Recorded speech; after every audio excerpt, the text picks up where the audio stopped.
What's up is down, what's left is right. Chasing stars and holding you. I can't see the end, but we'll see it through. We have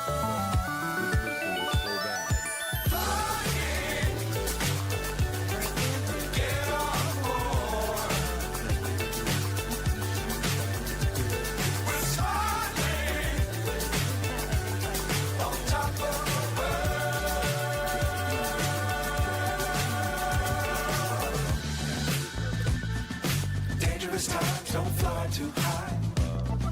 saw a little bit of there. Be sure to keep the ground in sight.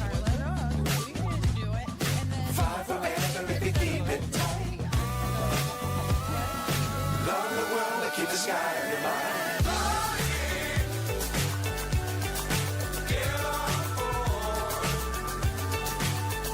As always, everything we discuss is for entertainment and is speculation.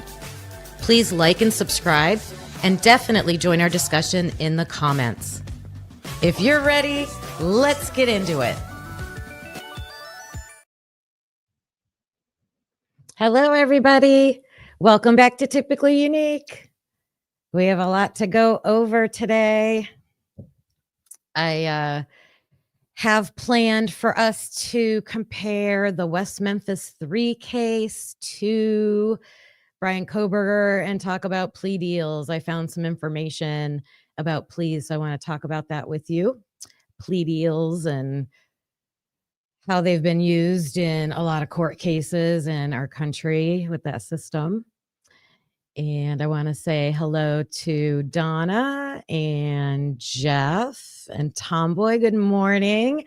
I love every time you put good morning, sunshine, because I think I told you before I would always greet my students like that for decades. I always did that. So that makes me happy. What's Jeff say that you started streaming?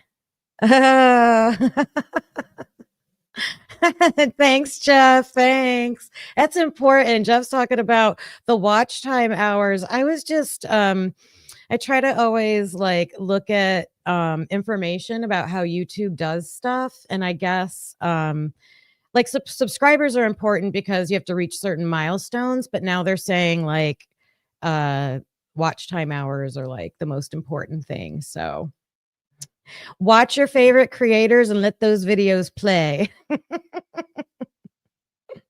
Hi, Brooke. Hello, hello. I know everybody's familiar probably with the West Memphis 3 case, but the video I made is like 18 minutes just to go over the whole case and talk about what happened to the suspects that were arrested in that. I'm adjusting my angle a little bit.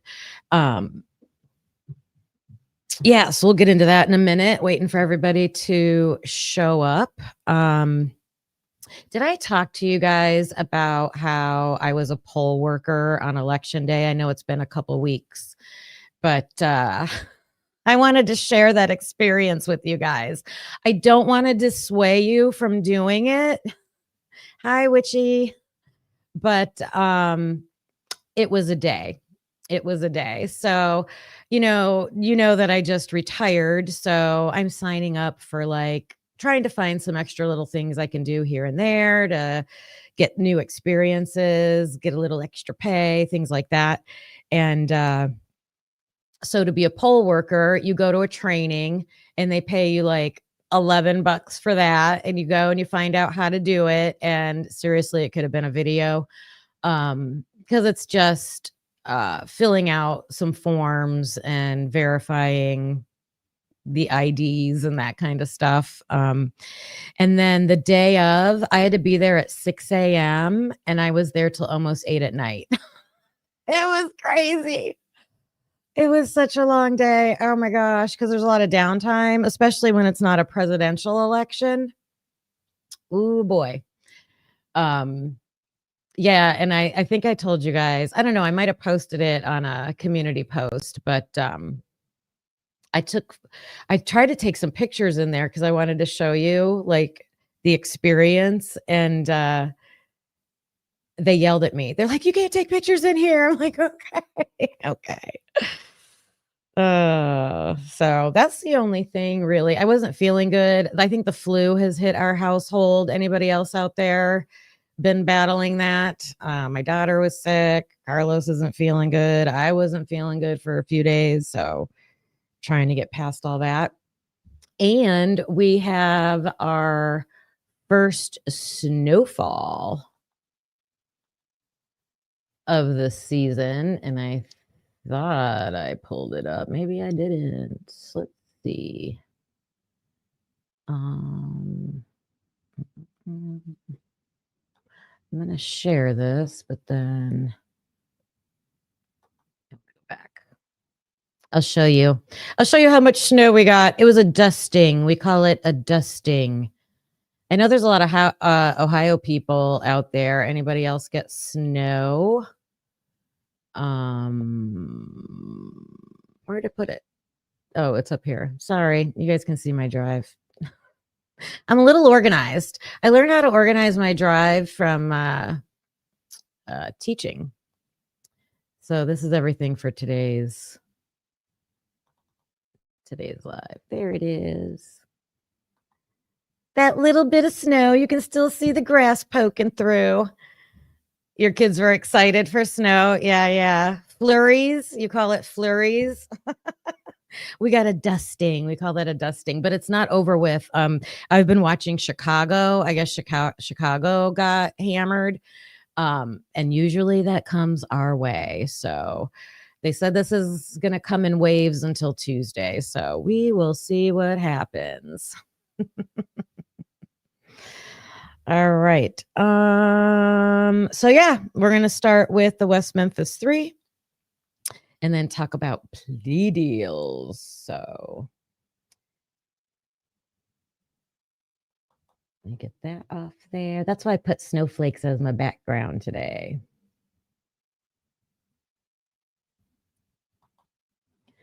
Give me a second to get it pulled up.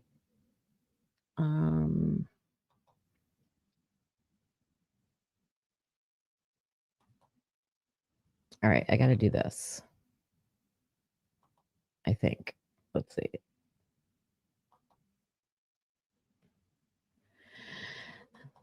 I'm getting it pulled up on my end. Can I? Have you ever looked back at a case? Hold on. Can I get that? Oh, no.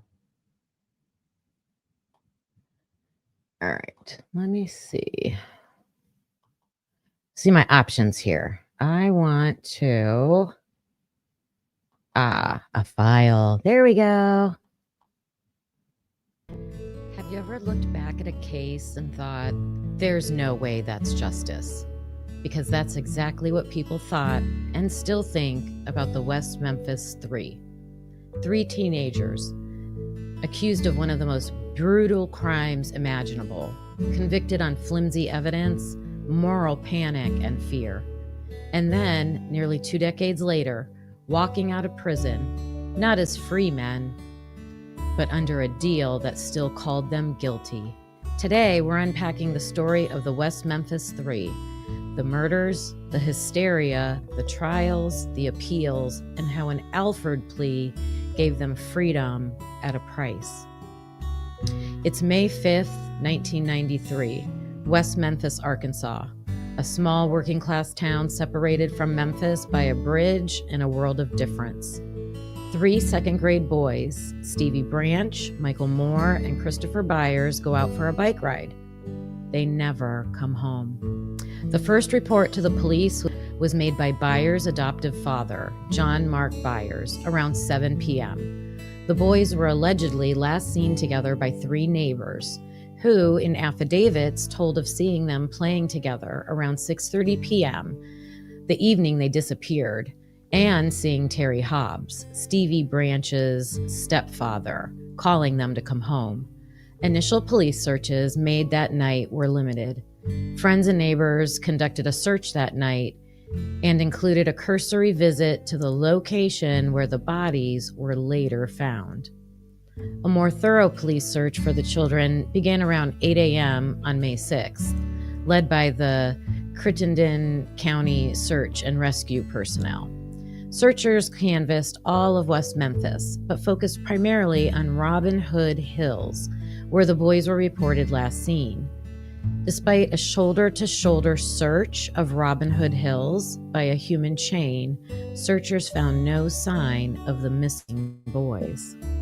Around 1:45 p.m., juvenile parole officer Steve Jones spotted a boy's black shoe floating in a muddy creek that led to a major drainage canal in Robin Hood Hills. A subsequent search of the ditch revealed the bodies of 3 boys. They had been stripped naked and were hog-tied with their own shoelaces, their right ankles tied to their right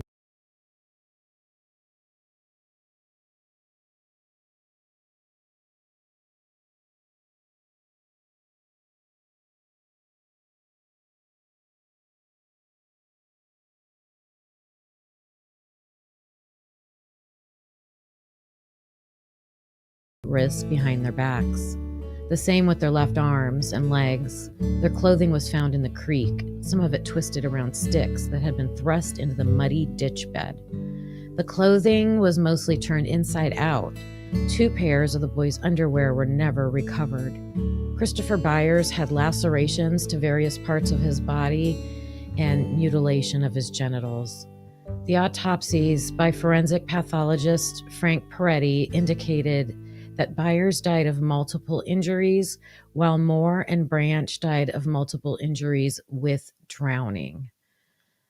Police initially suspected the boys had been sexually assaulted. However, later expert testimony disputed this finding. Trace amounts of sperm DNA were found on a pair of pants recovered from the scene. Prosecution experts claim Byers' wounds were the results of a knife attack and that he had been purposefully castrated by the murderer. Defense experts claimed the injuries were most likely the result of post-mortem animal predators. Police believe the boys were assaulted and killed at the location where they were found. Critics argued that the assault, at least, was unlikely to have occurred at the creek. The 3 boys were all second graders at Weaver Elementary School. Each had achieved the rank of Wolf in the local Cub Scout pack and were best friends. Stevie Branch was the son of Stephen and Pamela Branch, who divorced when he was an infant. His mother was awarded custody and later married Terry Hobbs. Branch was 8 years old, had blonde hair, and he was last seen wearing blue jeans and a white t-shirt and riding a black and red bicycle. He was an honor student. He lived with his mother, Pamela Hobbs, his stepfather, Terry Hobbs, and a 4-year-old half-sister, Amanda. Christopher Byers was born to Melissa Defer and Ricky Murray. His parents divorced when he was 4 years old, and shortly afterward, his mother married John Mark Byers, who adopted the boy. Byers was 8 years old and had light brown hair. He was last seen wearing blue jeans, dark shoes, and a white long-sleeve shirt. He lived with his mother, Sharon Melissa Byers, his adoptive father, John Mark Byers, and his stepbrother, Sean Ryan Clark, age 13. According to his mother, Christopher was a typical 8-year-old. He still believed in the Easter Bunny and Santa Claus. Michael Moore was the son of Todd and Dana Moore. He was 8 years old and had brown hair. He was last seen wearing blue pants, a blue Boy Scouts of America shirt, and an orange and blue Boy Scout hat, and riding a light green bicycle. Moore enjoyed wearing his Scout uniform even when he was not at meetings. He was considered the leader of the 3. He lived with his parents and his 9-year-old sister, Dawn. When a case this shocking happens, people want answers. They want justice. But in West Memphis, that hunger for justice turned into something darker, a witch hunt. Rumors spread fast. The way the boys were found, the violence, the location, the strange details led investigators to a chilling conclusion. This had to be satanic.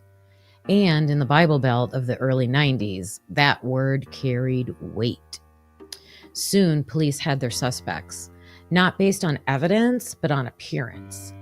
Damian Eccles, 18 years old, black hair, dressed in black, listened to Metallica, read Stephen King. To police, that was enough. Along with him, they arrested James Baldwin, his quiet 16-year-old friend, and Jesse Miskelly, a 17-year-old with an IQ of around 72, who struggled to understand what was happening. At the beginning, there was no DNA, no fingerprints, and no eyewitnesses. But after hours of intense, unrecorded interrogation, police got what they wanted: a confession. Jesse Miskelly, exhausted and confused, told police he was there. His story didn't match the timeline or the facts, but that didn't matter. They had their satanic cult narrative, and that was enough to bring 3 kids to trial for murder. Baldwin and Eccles had been previously arrested for vandalism and shoplifting, and Miskelly had a reputation for a bad temper and getting into fights with other teenagers. Miskelly and Eccles had dropped out of high school. However, Baldwin earned high grades and demonstrated a talent for drawing and sketching. Eccles and Baldwin were close friends and bonded over their similar tastes in music and fiction, and over their shared distaste for the prevailing cultural climate of West Memphis, which was located in the Bible Belt. Eccles and Baldwin were acquainted with Miskelly from school, but were not close friends with him. Eccles' family was poor, received frequent visits from social workers, and he rarely attended schools.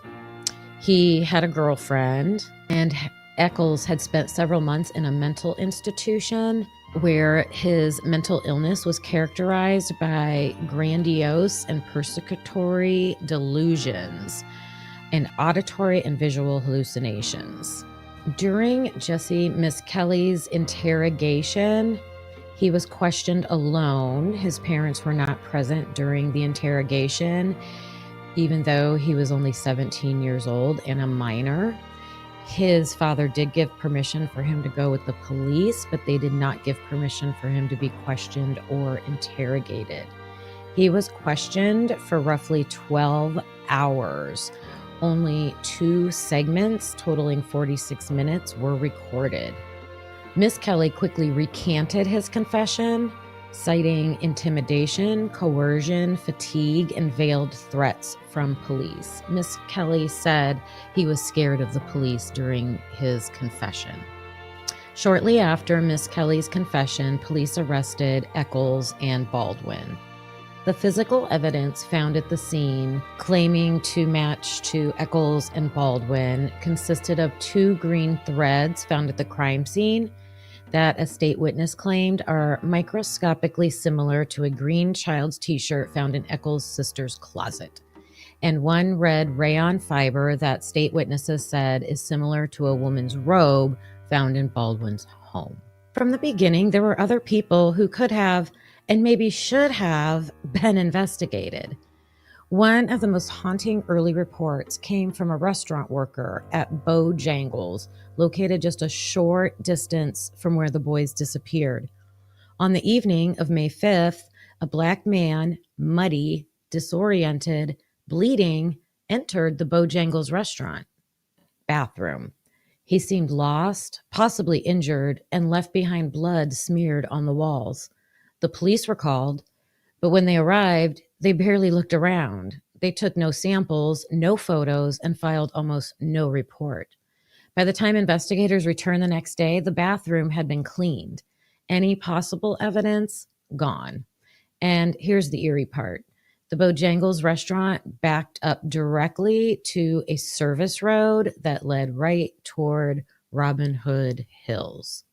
Some officers even admitted later that the timing, the location, and the description could have been critical, but the lead was dropped almost immediately. The Bojangles man wasn't the only questionable lead.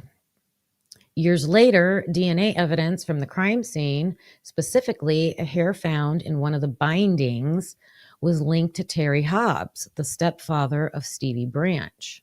Witnesses saw Hobbs calling the boys home around the time they disappeared. A hair consistent with his DNA was found in one of the ligature bindings binding the victims, His inconsistent statements and alleged history of violence have made him a focus of later investigations. John Mark Byers, the adoptive father of victim Christopher Byers, was initially considered a suspect. Blood was found on a knife he owned, but it was later attributed to his own injury. Though cleared, Byers' volatile behavior and inconsistencies kept him in the public eye for years. These suspects are the police's failure to thoroughly investigate them. Other possible suspects early in the investigation that were briefly regarded were two West Memphis teenagers, Chris Morgan and Brian Holland. They both had drug offense histories and abruptly departed for Oceanside, California, 4 days after the bodies were discovered. Morgan was presumed to be at least casually familiar with all three murdered boys, having previously driven an ice cream truck route in their neighborhood. Arrested in Oceanside on May 17, 1993, Morgan and Holland both took polygraph exams administered by California police. Examiners reported that both men's charts indicated deception when they denied involvement in the murders. During subsequent questioning, Morgan claimed a long history of drug and alcohol use, along with blackouts and memory lapses. He claimed that he might have killed the victims, but quickly recanted this part of his statement. The relevance of Morgan's recanted statement would later be debated in trial, but it was eventually barred from admission as evidence. But once the narrative of satanic teenagers took hold, it became unstoppable. The trials were chaotic. The prosecution leaned hard into satanic panic, using music lyrics and drawings as evidence. They called Eccles a danger to society, claiming his interest in the occult was proof of guilt. There was no forensic link, no murder weapon, nothing. But in 1994, the verdict came down. Damian Eccles, sentenced to death. Jason Baldwin and Jesse Miskelly, life in prison. They were just teenagers. When people talk about tunnel vision in police work, this case is Exhibit A. From the Bojangles man to the DNA evidence pointing elsewhere, so much was left unexplored because investigators were desperate to close the case fast. And for Damian, Jason, and Jesse, that rush to judgment cost them 18 years. The case might have ended there, but it didn't, because not everyone bought it. When the HBO documentary Paradise Lost aired, it cracked the case wide open. Viewers, including celebrities like Eddie Vedder, Johnny Depp, and Natalie Maines, began to question everything. The public started asking, where's the real evidence? And as DNA testing advanced in the 2000s, the truth began to surface. None of the DNA from the crime scene matched any of the three teenagers. Instead, DNA was linked to Terry Hobbs, stepfather of one of the victims. Still, the courts refused to overturn the convictions. Years passed. Damian sat on death row. Jason and Jesse kept fighting, and every appeal was denied. But in 2011, nearly 18 years after their arrests, something changed. New evidence, new pressure, and an impending retrial finally forced prosecutors to act, but not in the way anyone expected. The state offered the West Memphis Three a deal. They could walk free if they agreed to plead guilty, using something called an Alford plea. Here's what that means. It's a legal loophole where a defendant maintains their innocence, but admits the prosecution has enough evidence to convict them. So they say, I'm guilty, but not legally, not truthfully.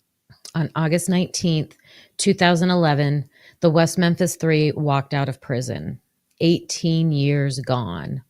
Freedom, but not justice. The record still says guilty, and the state never admitted wrongdoing. The Alford plea gave them their lives back, but it also gave the state an escape hatch, a way to let them go without ever having to admit they were wrong. It's one of the most controversial deals in criminal justice history, because while the West Memphis Three walked free, the truth about what really happened in Robin Hood Hills remains a question mark. The story of the West Memphis Three isn't just about a murder case. It's about fear, about how society can turn on its own, and how the justice system can fail the people it's supposed to protect. But it's also about resilience, because despite everything, Damien, Jason, and Jesse never gave up. And maybe that's the biggest lesson of all. Sometimes the truth takes decades to surface, and even then, it comes at a cost. Fast forward 3 decades. The arrest of Brian Koberger in 2022 University of Idaho murders sparked an eerily familiar reaction. Before the trial was supposed to happen, public opinion had already declared guilt. Internet forums, media coverage, and speculation overshadowed the presumption of innocence. Just as with Damien Eccles, investigators in both cases faced immense public pressure to produce a suspect quickly. In both stories, evidence, whether circumstantial or weakly connected, became the anchor for public certainty. Each case demonstrates the lasting consequences of fear and the human tendency to fill in gaps with assumption rather than fact. West Memphis Three walked free, but justice was never truly served. The Alford plea left a stain, freedom without vindication. The lessons of 1993 should echo today. Justice demands patience, skepticism, and the courage to question narratives that form too easily.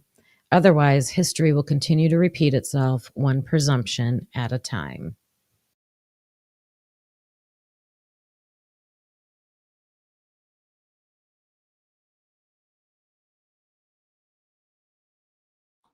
Why am I so small?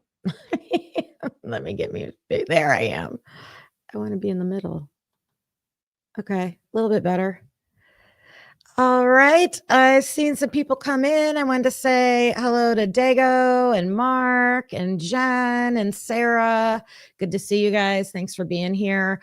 I saw some interesting comments about this case. And yes, I agree that Terry Hobbs was suspicious from the beginning. So he was the stepfather of one of the boys. And I believe he like really couldn't account for his time. Weren't they supposed to go out to dinner or something? I know the mom, I think she was the one that was working as a waitress. So she was counting on him to like take care of the kids and get them fed and like all of that. And then while the kids were supposedly out playing, he was saying that he was playing music, guitar or something with one of his buddies. But I believe that they are now suspecting him and 2 of his friends. And I know one of them for sure is who he was claiming to be with that night. I think I have that correct. But they got the DNA off of the fiber that was within the shoelaces that connected to Terry Hobbs, but they also had that other DNA, and I still don't know if they tested that. This would be a good case to do maybe the IgG process on. I don't know. Find out who I mean, this is one of those cases that it's been this happened in the 90s, early 90s. So 30 years later, crazy. Yeah, I think so too. I think that Bojangles guy was who knows what happened to him because he was bloody. But he was kind of like a vagrant person. And I did see a photo of him. I didn't want to put it in here because it was, I don't know, it was disturbing, but he had injuries to both of his hands and he had like braces on them. And I don't know, I know how hard it is to do something with just this thing on being one-handed. There's no way he could have handled 3 boys by himself. I don't think so. They did find out who that guy was, though. There's pictures of him and documents. So, all right. So they had enough evidence. The West Memphis Three teenagers eventually uncovered enough evidence that they could have been granted a trial. Okay. And I do believe that the higher courts ordered that. But here's what happens when that scenario happens is the prosecution doesn't want to do that. They don't want to go to trial. They don't want to have to like uncover um all that stuff, or maybe things they didn't test further. So that's when they come in with the Alford plea. Hi, Christy, Nevada. Good to see you. Someone mentioned the yogurt shop, and that's another case. I know that case.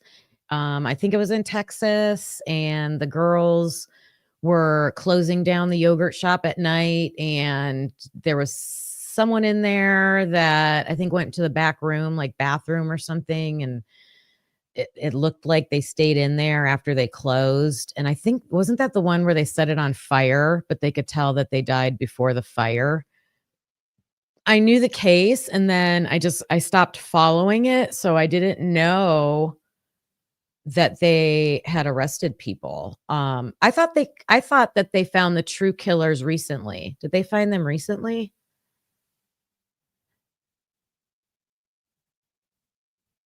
I thought someone was saying that they had wrongly accused somebody. I'll look into that. Maybe that would be another one to look into. Do you think that if there's a couple cases, the West Memphis 3, and there was another one that I was like, oh, wasn't it Karen Reed that there was jury misconduct? That must be a big, big thing, because in both those cases, that was enough to say, like, I don't know about Karen Reed, but in the West Memphis 3, that seemed like a big factor in them getting a retrial or another trial. But couldn't you see this happening to Brian? Do you think if a higher court said, yeah, there's other evidence here, maybe wrong evidence of wrongdoing, whatever the reasons might be, if the higher court said he needs to have a trial, do you think the prosecution's going to want to do that? Do you think they'd go with him to go to him with an Alford plea? What do you guys think about that? I'm going to read some information about that. And let me get this set up. And I am going to, how do I do this again? Oh, right there. Drop the link just in case anybody wants to come up. I hope everybody's having a good Monday morning. Rise and shine, everybody. It's almost noon if you're in the Eastern time zone. I'm going to look at some of your chats here. 4 men were arrested in 1999. Okay. Oh, I'm going to look into that.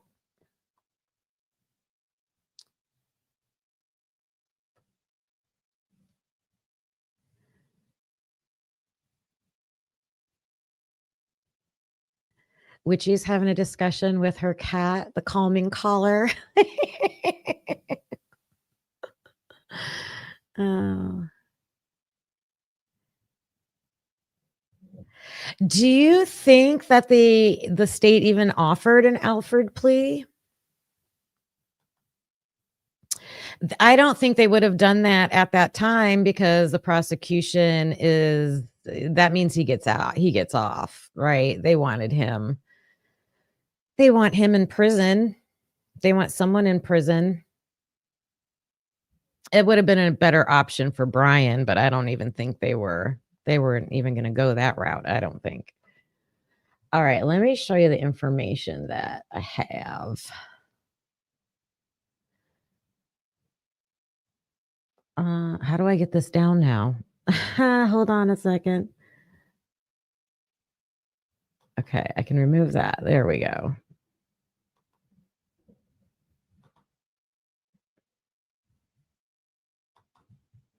So I found this document. It's really cool. It's from the Cornell Law Review. I'm not going to read anywhere near all of it, but I did highlight some different points that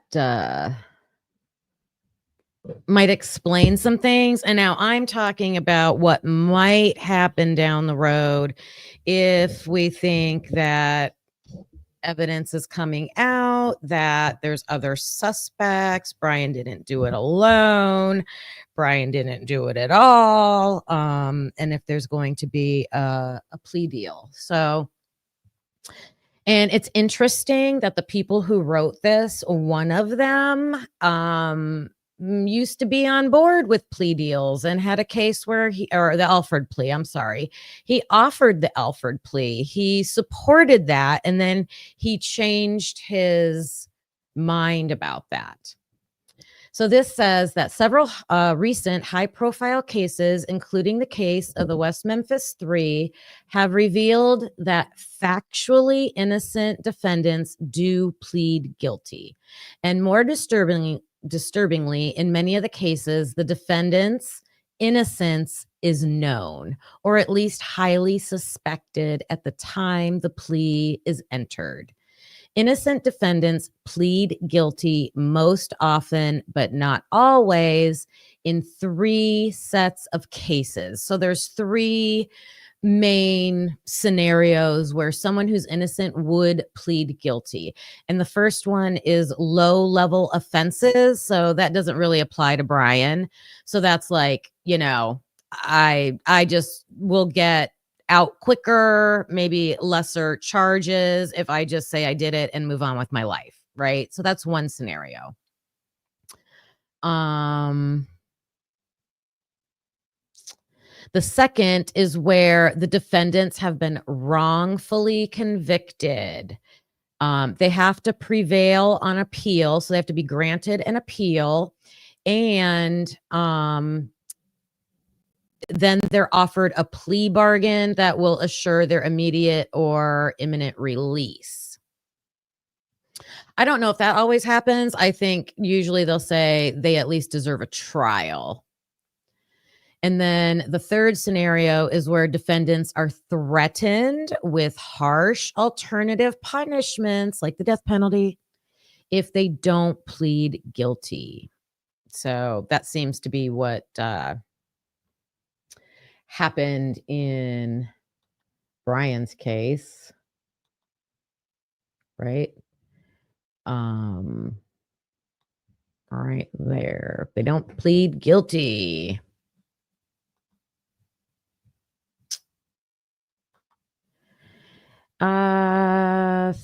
Massive having 2 clients having to take the plea. She got both exonerated. Oh, wow. No, Brooke. I did not. Did you send that in an email? I will look at that. Wow, that's interesting. Yeah, we got to look at that. Robert Wone case is another weird one. Where was I'm not familiar with that one either. To look that up. Robert Wone.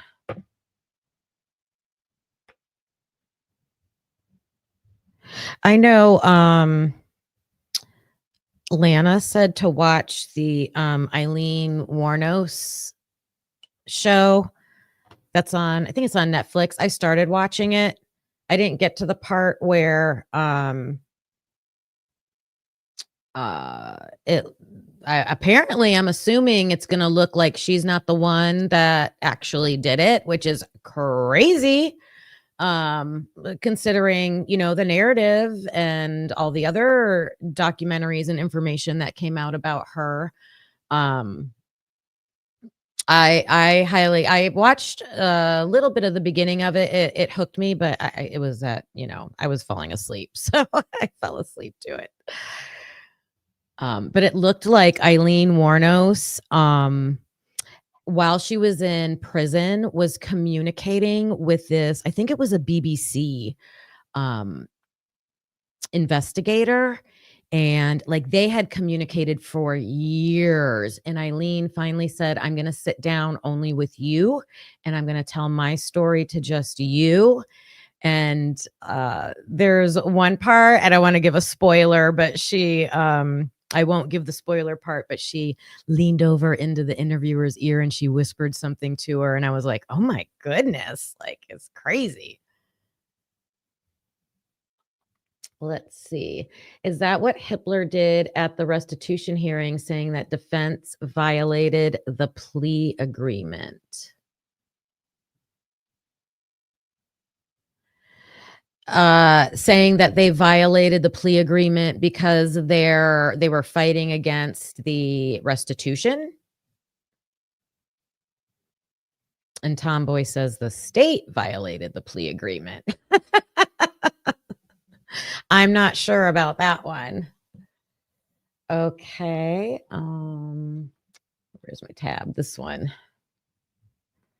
A couple other things I got marked off here.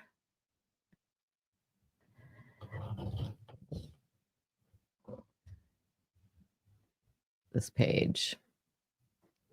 All right. So this says evidence of juror misconduct involving the foreperson of the jury was discovered, and a witness who allegedly told police she had seen the defendants in the area where the crime occurred recanted her testimony. So that's one of the major things that happened in the West Memphis 3 case.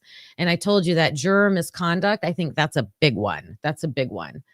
So here's what happened with the West Memphis 3. On November 4th, 2010, the Arkansas Supreme Court ordered a state trial judge to determine whether the new DNA evidence rendered the convictions invalid. And I could see this type of scenario happening with Brian, right? There's unknown male DNA. However, before the hearing took place, so here's what's going to happen. Here's what happens. And there's some information in here. I'm going to explain why this happens. The prosecution says, oh, no, we don't want to go to trial. We're going to offer you a get out of jail free, well, not free opportunity. And that was with the Alford plea.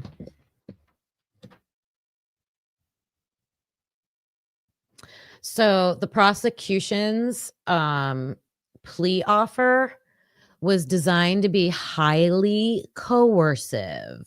The chances that any one of the three would have been found guilty at a new trial were slim. The prosecutors admitted as much. So that they knew. The prosecutors knew. We don't have enough evidence to go to trial. That's why they took that confession and used that as their main evidence in the first trial. But the prospect of immediate release from prison made rolling the dice at a new trial a risky proposition. So one of them was on death row, and the other two were facing life. They had life sentences. Baldwin, he was the one that did really well in school, I believe, and seemed like a pretty smart guy. He didn't want to take the plea deal. He did not want to take the Alford plea. He wanted to go to court and prove his innocence. But because Damian Eccles was facing the death penalty, and it had to be all three or none. It had to be all three. All three take the Alford plea or you don't get it at all. And so they decided to do that to save their friend. And that seems to be how the justice system works. Like we're going to frame it or do it in a way that like will make you take it. What's a Rule 11? Oh, right here. Not a Rule 11, and it was a Rule 11. I'm not sure what Rule 11 is.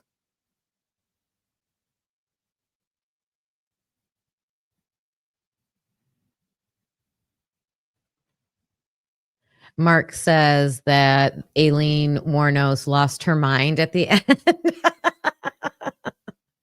I thought she was weird right from the beginning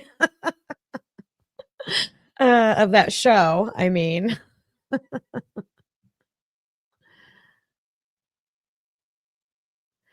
yeah, that whole restitution hearing with Brian Koberger, like he already agreed to pay, what was it, 300,000 or 500,000 or something was like the grand total. It's in the case summary how much he owed. And so they were going back to ask for like what, an additional like $28,000 or something. Like I didn't understand why either side was making a big deal about it. Interesting. I did think, however, it was very telling that it wasn't just Ann Taylor there or just Masseth, because I think someone I heard said she's the one that would handle that, like this part of the case. To have all three of those attorneys, especially Bicca Barlow, because isn't she working pro bono? Like, why is she still there? Why is she still there at all if she's working pro bono and the case is closed? Isn't that telling? I just think that's very telling. What do you guys think? I got some information here. He agreed to pay for the urns, and then the state came back saying he didn't understand it was his error. They wanted more money. Oh, so it was the state's error. Right. Yeah. They didn't do it when they should have done it at a timely manner. How do I feel about what Hippler said about the plea deal being broken? I don't know if I listened to that closely enough. I need to go back and listen to that. So if the plea deal is broken, you think they're trying to catch him on that so that he can't do any appeals or something? Would that hinder if you break the plea deal, or like are they going to be harder on any rights to appeal? I don't think they could they ever deny hardcore new evidence pointing specifically at someone else? Or if they found, like we know right now, there's prints, there's cigarette butts, there's several items, the sheath, the railing, the wall, with blood DNA evidence, cars. I'm just thinking of other hard evidence.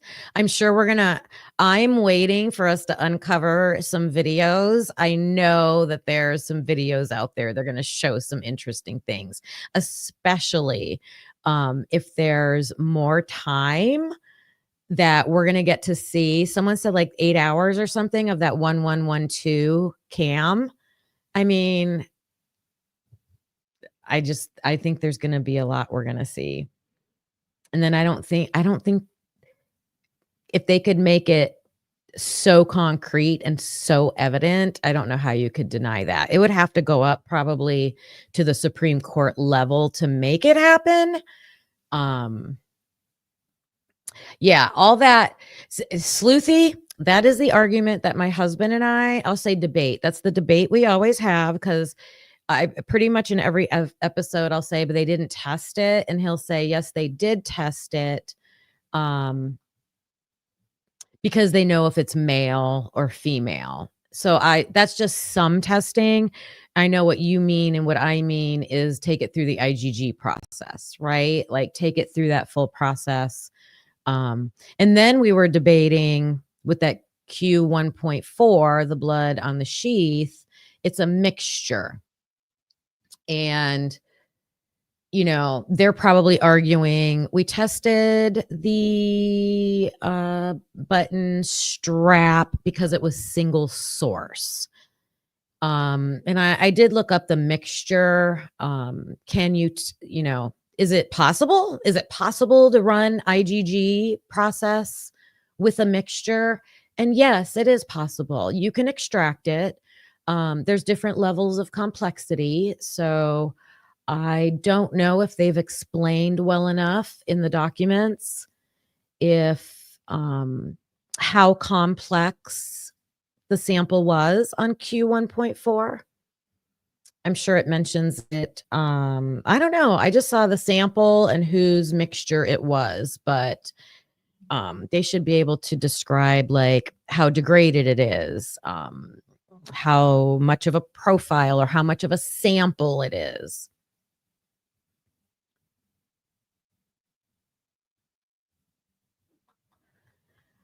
Um, that was Kaylee's DNA on the beer pong table. That's interesting.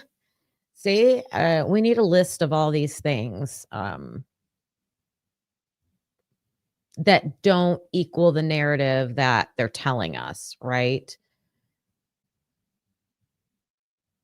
That's very interesting. Let's see, here's some information.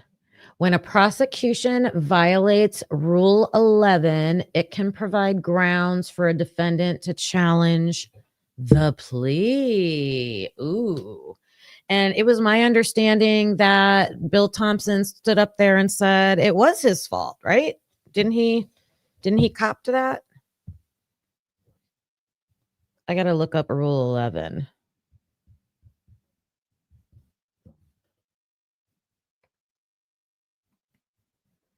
What remains to be seen is who transferred Kaylee's blood onto the table and when. Yeah, we need to has anybody like slowed down the body cam footage of them going into the house? I don't remember seeing it on the table right away. I don't know how close up of a shot we got right away. Interesting. If it came from that steak knife, if it came from that steak knife, I think it would definitely equate to Hunter having to have gone upstairs, don't you think? Like, I'm not accusing him of doing anything. He just said he just stayed downstairs and only saw Xana and Ethan. I don't know. I know the knife was not on the table right away. And then how about Emily saying she saw the knife on the floor when she walked up the steps? Like there's so many scenarios that that don't add up. I was a couple things that I was thinking about this morning with the timeline. If the girls were with their interviews and everything, I went back and I was listening to Jack D's interview because everything they only tell like everything they've told us turns out to be different, right? They were all sleeping. No, they weren't.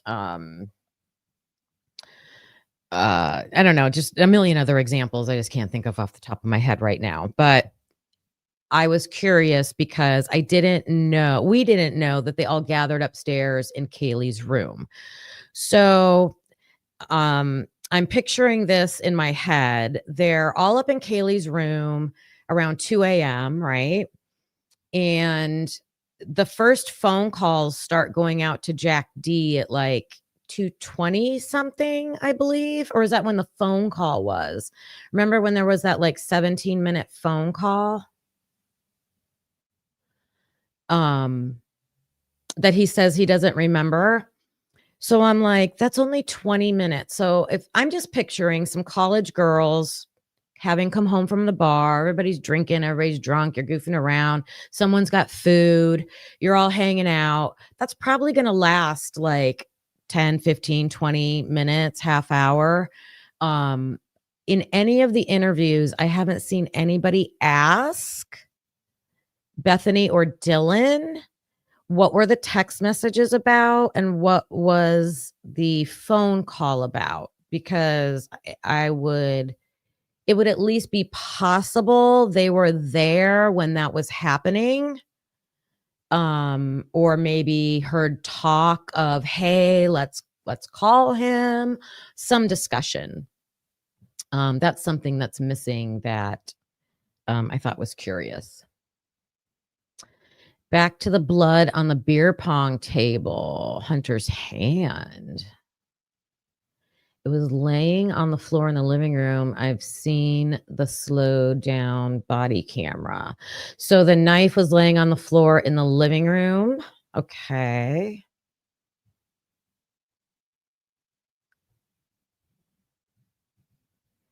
There's supposedly a video and a picture of them in Kaylee's room at 2:02. Right. I think Dylan and Bethany both said that they had like a photo or a video.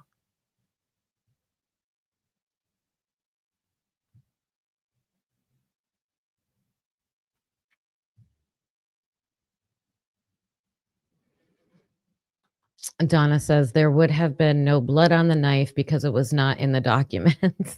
We would like to think. I didn't think I saw anything on it personally.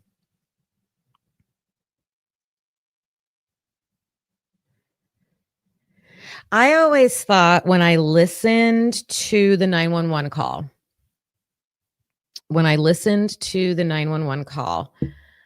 and you can hear Hunter saying, get out, get out, get out. The vantage point that Emily, Dylan, Bethany, they were either like, my understanding was that they were either on the steps or in the hallway. They were not outside.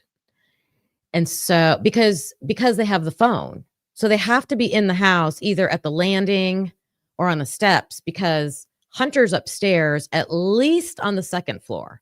So I don't think they would hear him outside with their phone because someone's on the phone with 911, and that's how we hear it. To me, it sounds like he's coming from far away and his voice gets louder and louder. And in my mind, I always thought he was coming from the third floor, but that's just what I thought. I thought it was too close to be just coming out of Xana's room, but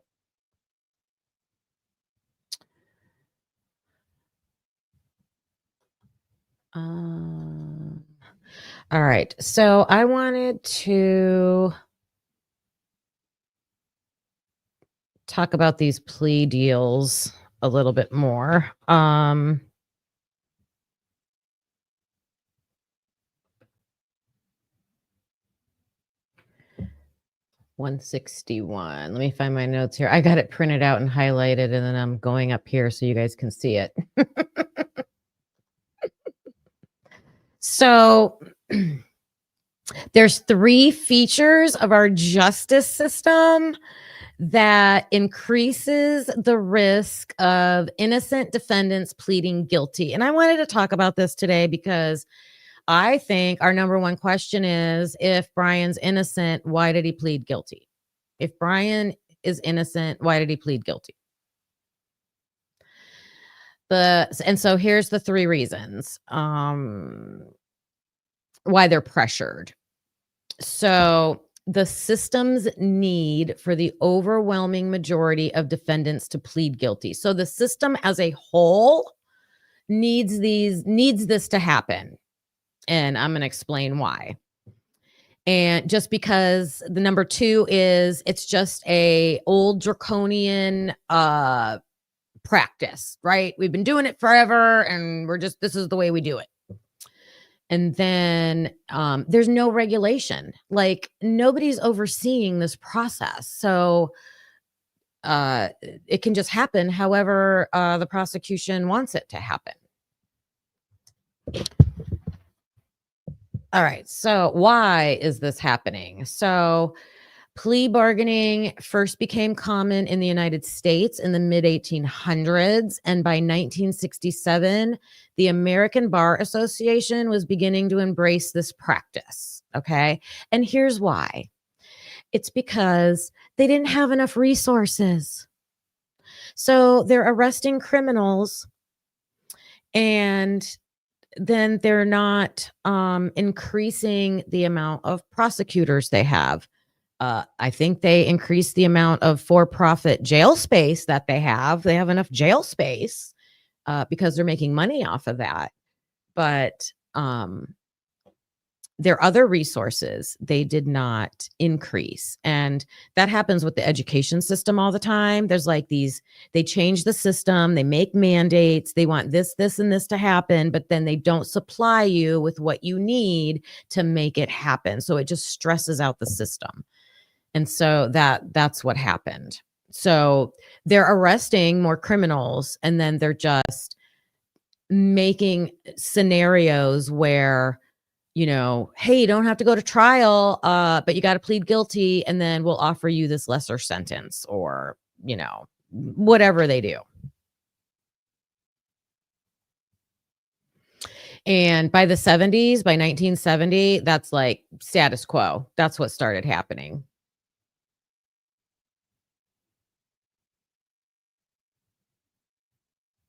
You hear somebody yell, she's blue on the 911 call? Wow.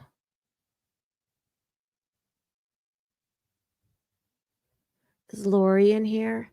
Hi, Rickety. I don't know how to say that. Ricky Ford. Hello, hello. Right. If Kaylee's blood was on the second floor, that certainly changes the narrative, right? I see. Listen to Outcast walking custody queens through the voices talking in the background on the 911 call. Okay.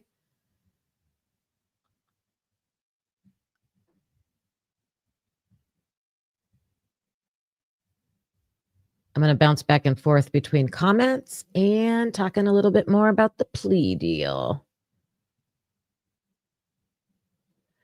I agree with you, Donna.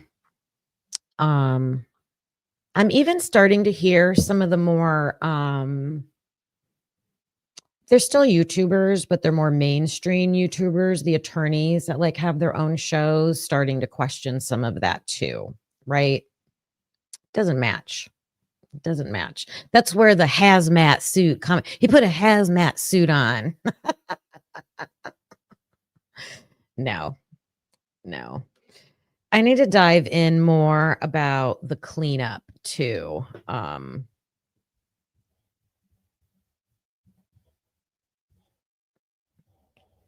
What are all the documents and evidence that we have that that the reason why they said there was a cleanup, right? I will, Witchy. Thank you. Okay, so we were at 1970, and that's, plea bargains, standard practice now. Let me go to right here. Okay, so here's an example. These numbers are going to blow your minds. Listen to this. The number of felony prosecutions and the number of prison inmates more than doubled between 1978 and 1991. The increase in the number of cases was not accompanied by sufficient additional resources to handle them. For example, additional prosecutors. Thus, it quickly became generally accepted that the system could only process the growing backlog of cases by reducing the number of trials. To reduce trials, it was essential that more defendants pled guilty, and they did. So this is prevalent now and pretty much a standard practice. All right, we're going down here. Between 2008 and 2012, more than 96% of all resolved criminal cases culminated in plea bargains rather than trial. 96%, you guys. In 2012, 97% of cases that were resolved were settled through pleas, only 3% being adjudicated in bench or jury trials. That's crazy. Crazy, crazy.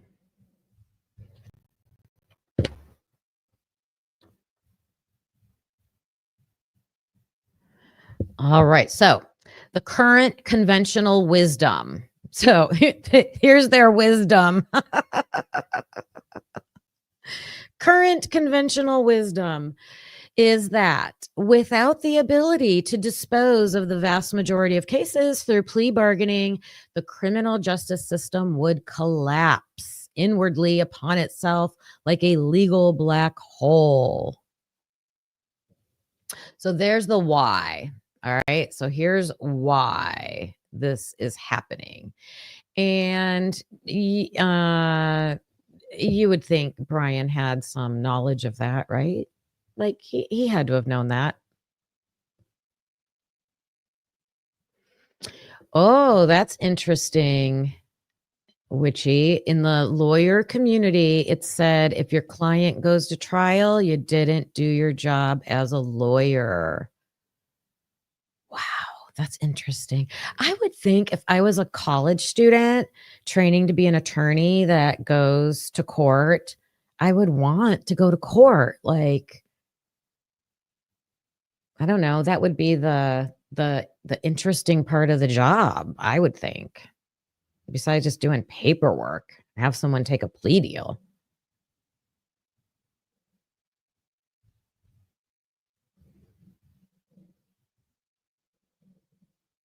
Is what only in Idaho. What I'm talking about is the whole country. If you're talking to someone else in chat, I don't know.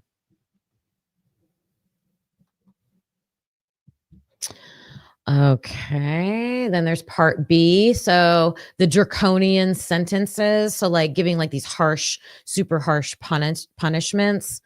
So assuming that is correct and desirable, or at least necessary, that most defendants plead guilty, the most effective way for the prosecution to make that happen is to offer incentives to defendants to waive their right to trial. So we're gonna dangle a carrot, right? To incentivize you to take the plea. Like, this is a better deal. You don't want to risk trial. However, the rise in crime rates described above was accompanied by a political demand to get tough on crime. So they're arresting all these people. The system's overwhelmed. We got to get plea deals. Got to get people to plead guilty. Guilty or not. And then the third one is the lack of regulation. Okay. So the attorney, district attorneys can just, do what they want. The system can operate in such a coercive manner because plea bargaining is for the most part an unregulated industry.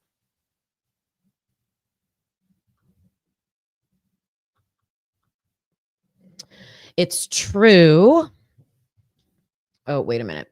In federal cases, for example, the judge who accepts the plea must be satisfied that there is a factual basis for it, advise the defendant whether the court is bound by the party's recommendations, decide whether to accept or reject the plea agreement, and ensure the proceedings are captured in a verbatim record to facilitate review. And then down here it says, because a plea is only involuntary when it's the result of force, threats, or promises. Prosecutors have wide latitude in setting the terms of plea agreement. So it has to be like really outrageous threats or however they worded it, that they usually get away with. They can get away with it. They're not threatening anybody. They're not forcing anybody. But they're just making it, they're making it so, and their own attorneys will say, yeah, do it. Yeah, take the plea. All right. So let's see about federal cases. Did I read that part? I did. All right.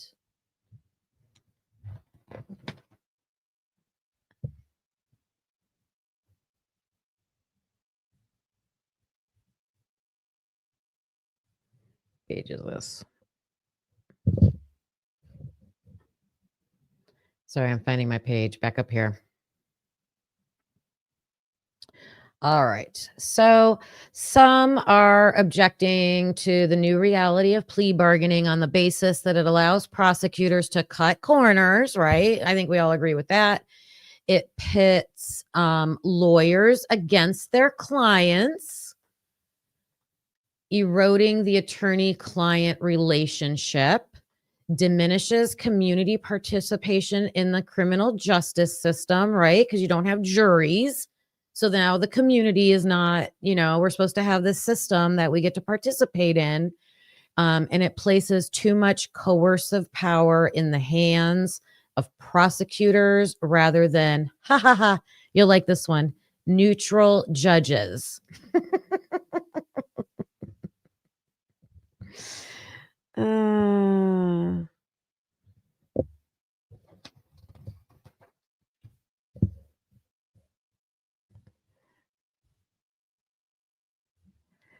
All right.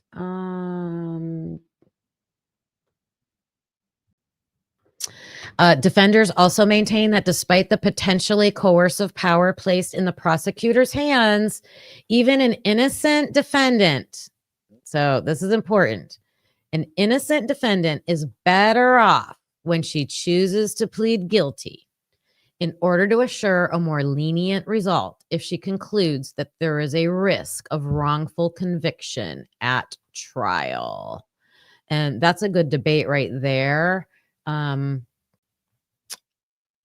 many of you think Brian had a chance of getting off at trial? Do you think, even I understand we all think there's enough evidence for it, but do you think it would have happened? Do you think a jury would have let him off? Do you think they would have found him innocent?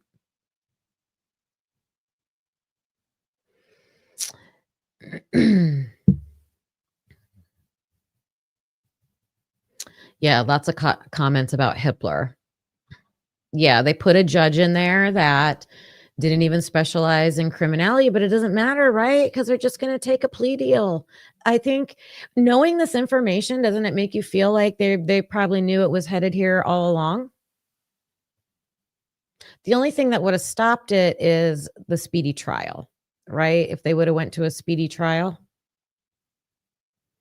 Maybe that's going to be a lesson from this too. Go to speedy trial. But I don't know. It's you risk, in my opinion, I feel like Ann Taylor advised not to do the speedy trial because she wanted material to work with to be able to defend her client. Not with Hitler, right? We need more fair, unbiased judges.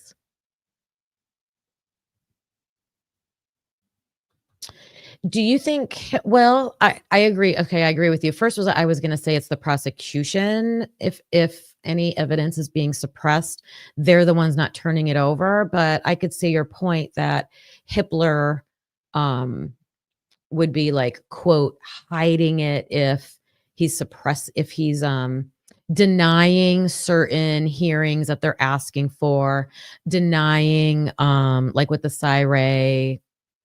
situation, not letting testimony in, things like that. Yeah. Ooh, this is interesting. The Alabama Solution is a great documentary on the prison system there, and it is horrible. Oh, yeah. Yeah. They're still for profit though. That's why they're making tons of profit. Cuz they, give them very little to live by, but somehow they're getting it's follow the money, right? Where is the money coming from? Why are we making money on crime? The plea deal came 1 week after Hitler denied alternative perpetrators. Yeah, so if they're not gonna allow your defense, then what do you do? Then what do you do? Especially when the, critical evidence still wasn't turned over.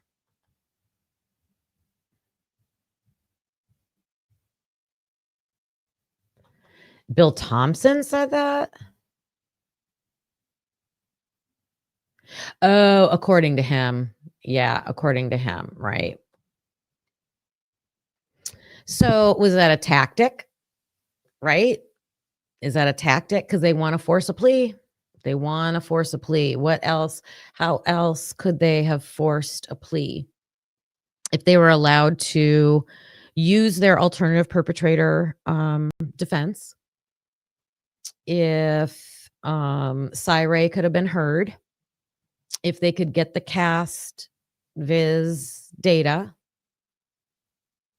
they probably would have wanted to go to trial. And we're learning in this Cornell, I think that's a very prestigious institution, law review, that this is a standard practice in 97% of cases in the United States. So you can't deny that. That's data.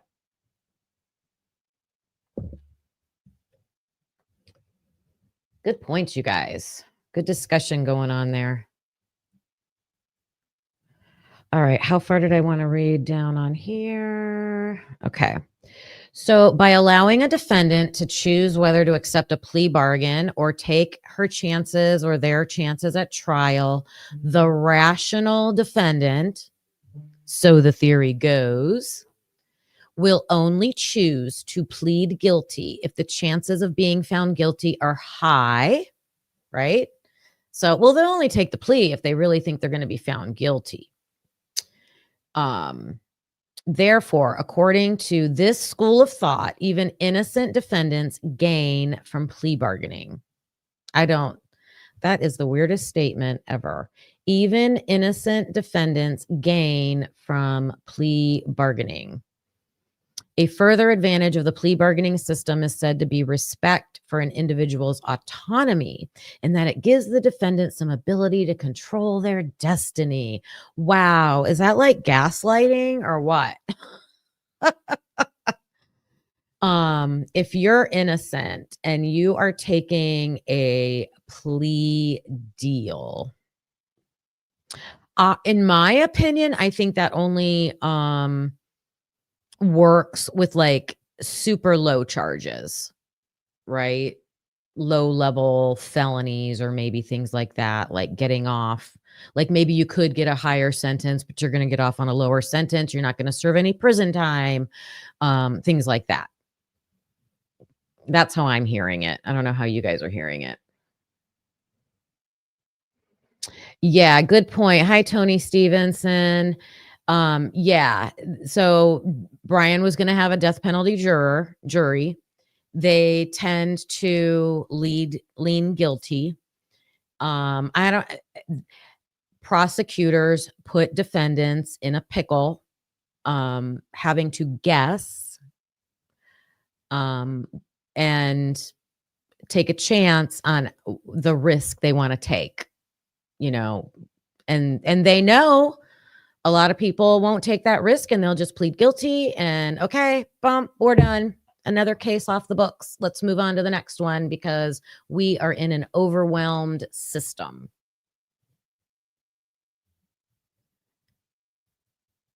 Let me see what this says. And that more info on post-sentencing conference. Okay.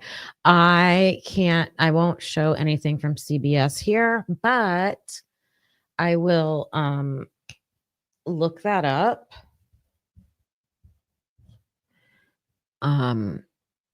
To see what that point is. What do they talk about at that time period? Oh, I can watch it, but YouTube's been flagging me for everything. Like that video that I made at the beginning that we watched for the West Memphis 3. I had to use music, like background music from YouTube Free Music Studio, which is fine because they were flagging me for the other music I was using, even though I pay for the place that I got it from. But I know they'll probably give me a hard time about like the visuals that I used. So I'm just being cautious with YouTube. Because then you got to go back in and you got to like, I'll have to take some of that out. Like my last video, Mark Schumann told me how if you watched my Mandy Stavik video that I just posted yesterday, there's like 45 seconds of dead air because I had to mute a part. I'm so mad about that. So mad. So, but we can all go check that out. Thank you to, was it Witchy that posted it in there? You guys can watch that CBS clip that she put in there and see what that is saying. Okay, so they're saying it's an advantage for the defendants, because they're getting to make their own decisions.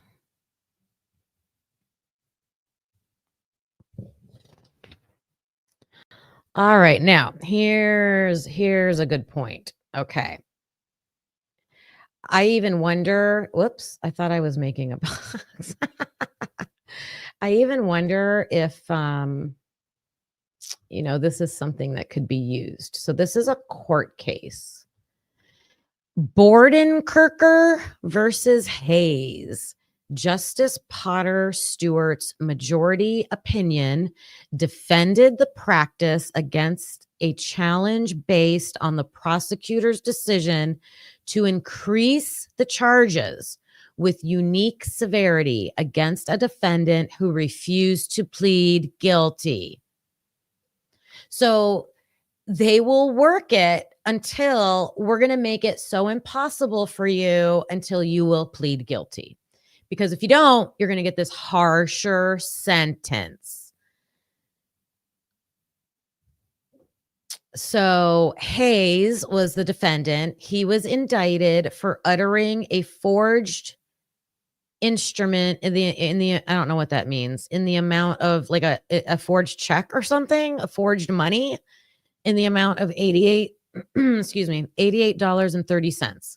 The prosecutor offered Hayes a term of 5 years imprisonment in exchange for a guilty plea.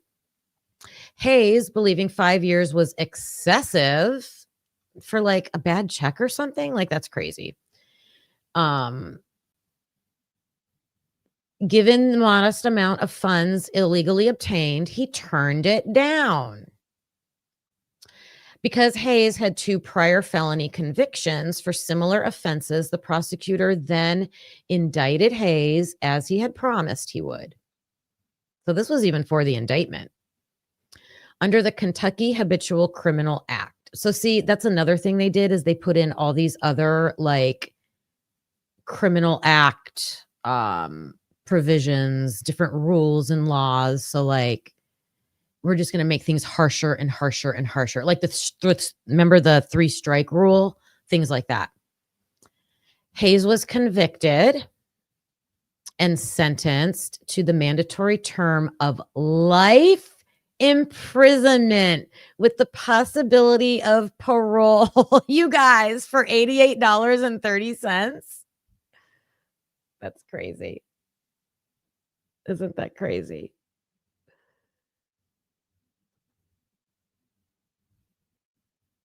Crazy. Hayes argued that the prosecutor's actions were vindictive and thus violated the due process clause. The Supreme Court rejected Hayes's due process challenge, even though the prosecutor conceded that he charged Hayes as a habitual criminal for the purpose of inducing a plea. So just like Bill Thompson, he can say, hey, it was our fault. We didn't fill out the paperwork the right way for the restitution money, it doesn't really change anything, right? So here the prosecutor's like, yeah, I made it too harsh of a penalty because I wanted to get a plea deal. Crazy. Despite previous decisions establishing that state practices designed to discourage the assertion of constitutional rights. All right, let's put this in English. Including the right to jury trial are patently unconstitutional. Okay, so they're just saying like doing that is just like unconstitutional. Like, come on. The court determined that because the prosecutor could have legitimately charged Hayes, it was not vindictive.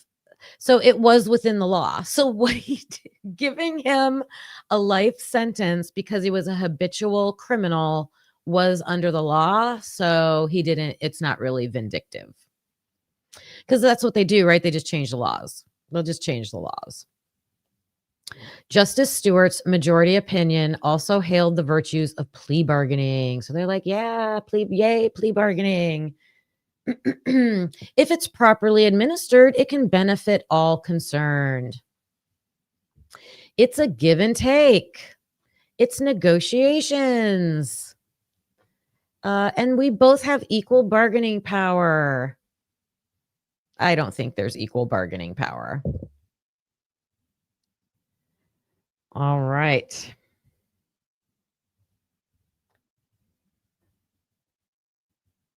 So that's how they do it, you guys. That's how they do it. Casey, Anthony, and OJ.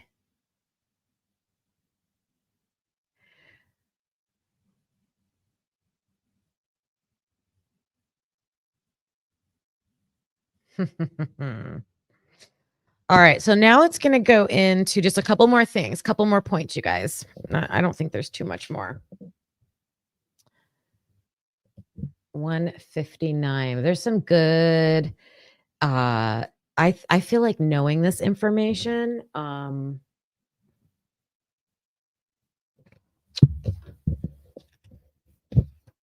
Is great for understanding. How did this get out of? That's out of place. Okay.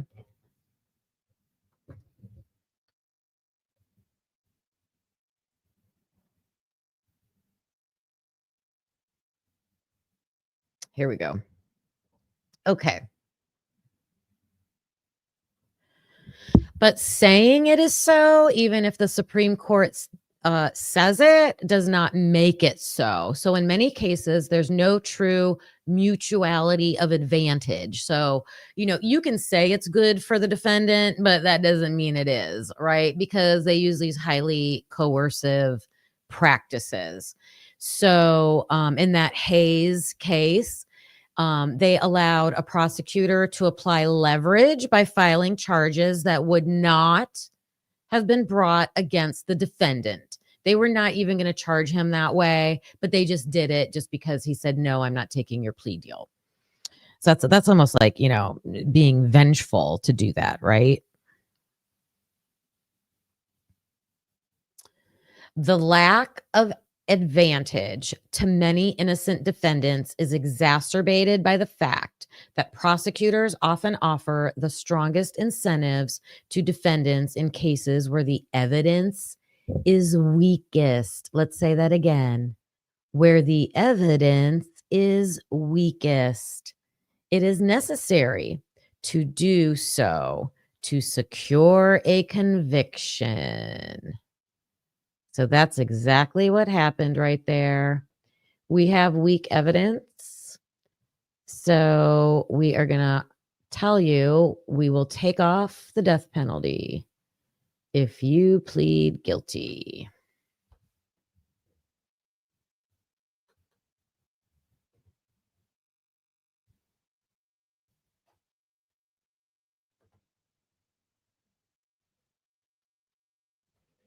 Seeing if there was any comments about this. I think that's interesting. That was 169.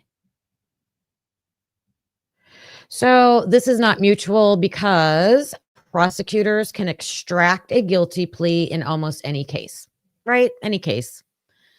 It doesn't matter if the defendant's guilty or innocent. We can just get a guilty plea.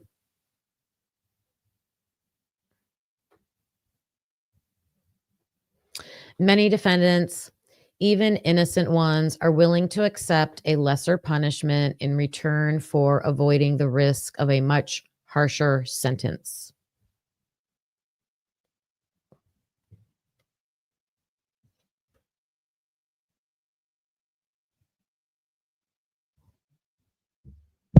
Whoops, sorry about that. All right. Down here. Was there something down here? Nope.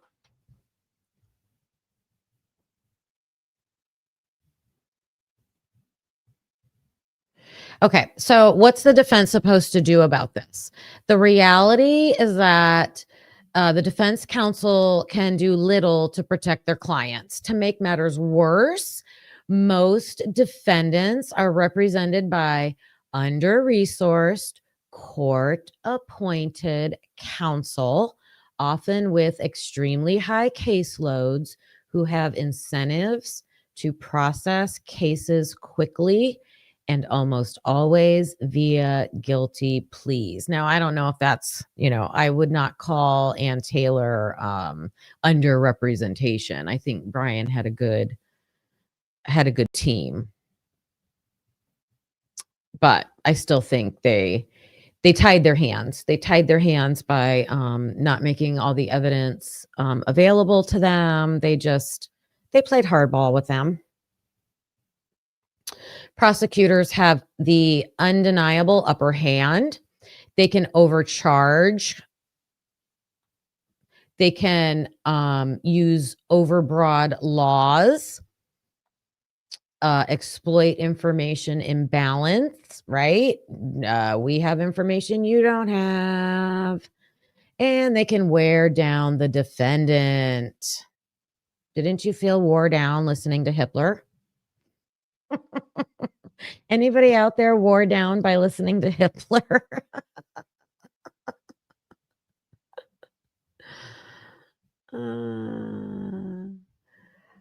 A quadruple murder has too much negativity attached, as an attorney would not want to get involved. Furthermore, everyone can see how hard it was to get.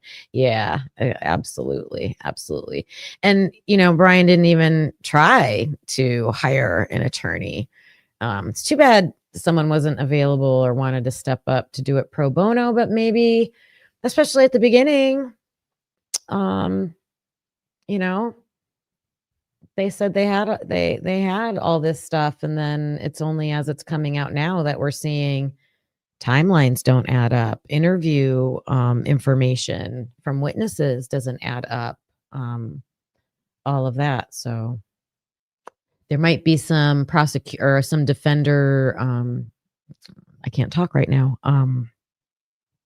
Criminal defense attorneys that maybe now might want to. I don't know.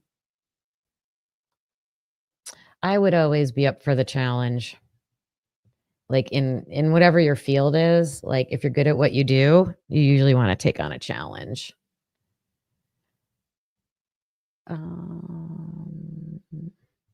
Skipping that. Here we go. So, why do innocent defendants plead guilty?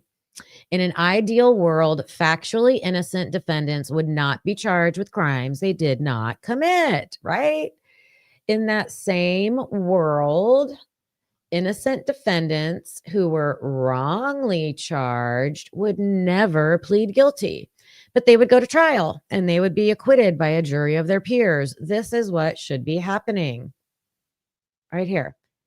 Have a fair, level playing field. That's what they sell to us, right? That's what they tell us there is. But that's not the world we live in.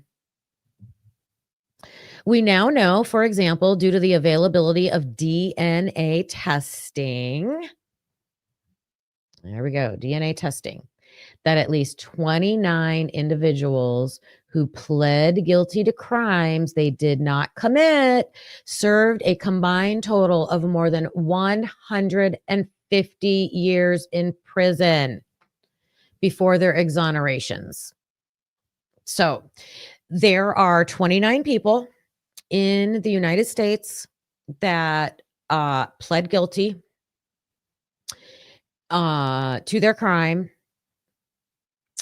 They altogether served 150 years of their sentences until they were exonerated by DNA. That's crazy.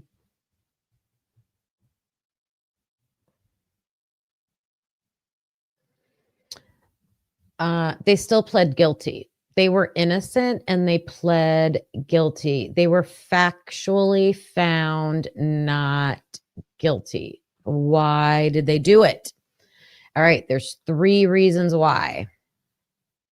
We already talked about if they have a minor charge, that makes sense, right? That makes sense.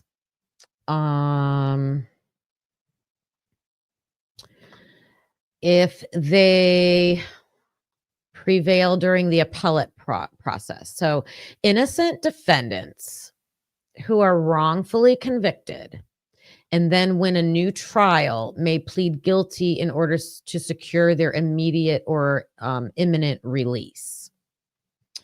So this seems like it's talking about people who actually went to trial and were convicted, but then they win an appeal. So I guess if you win an appeal no matter what, just like the West Memphis 3, if you win your appeal, remember, the prosecution's not going to want to go to trial, probably. They never want to go to trial. 97% wants to have a plea deal, even with an appeal. So they'll offer a deal. So you could get out. We won't have to have a trial. You could get out, but usually it's going to be like an Alford plea. Well, just say you're guilty, but you're not really guilty. And then we don't have to, say we arrested the wrong guy and, shake hands and go on our way. So here's an example of the wrongfully convicted person's perspective. The defendant has been to trial.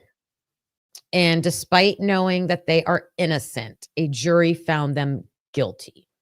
Okay. That's what happened with the West Memphis 3. It's not hard to imagine that such a defendant, having seen the criminal justice system in operation up close and personal, would be reluctant to roll the dice at a retrial. That makes sense. If you were already burned once by a jury, you want to go back to trial? No. So that's why they're able to get people taking plea deals. But they, with that West Memphis 3 case, they were not going to admit wrongdoing. The prosecution was not going to admit wrongdoing.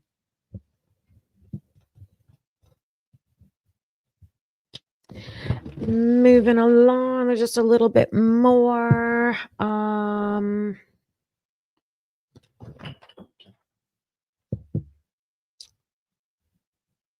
All right here, we're talking about,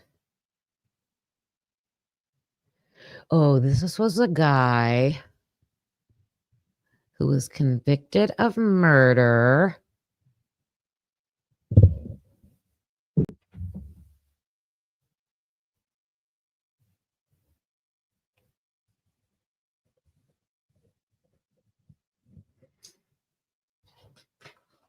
Where's the page before this? Sorry, guys.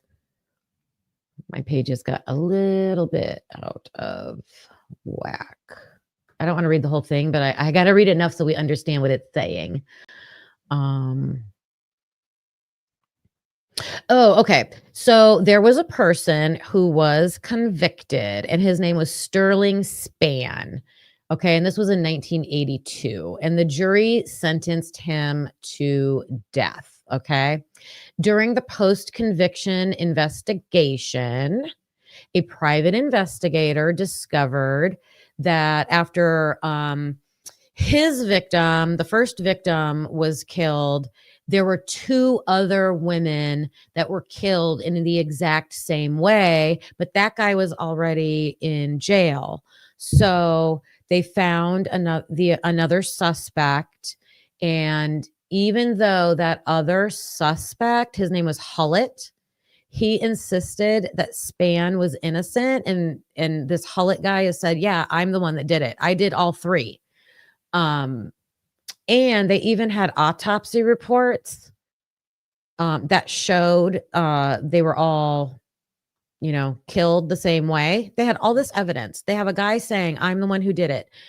All 3 are killed the same way. Let's see. The outcome was they would not let him off. He had to enter an Alford plea. Can you guys believe that? He spent 20 years on death row. He did get out on bond for 3 years because there was supposed to be a retrial. And then he decided to take the deal. And why do you think? I mean, clearly there was so much evidence for this guy.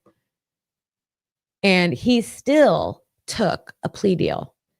You have the person who did it. You have evidence of the person who did it saying, "I'm the one that did it. No one else did it. This other guy didn't do it."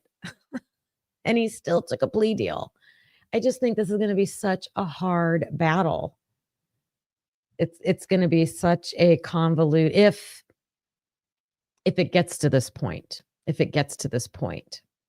I think if we are hoping for a trial that's going to clear everything up, I don't know if that will ever happen.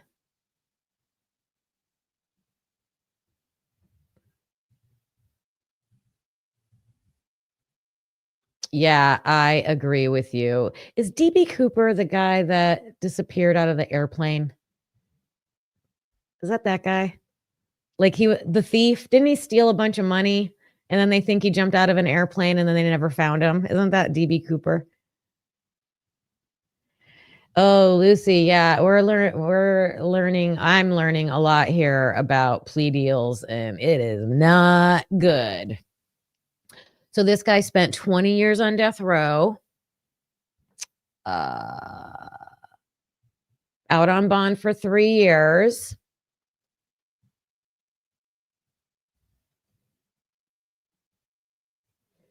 Oh,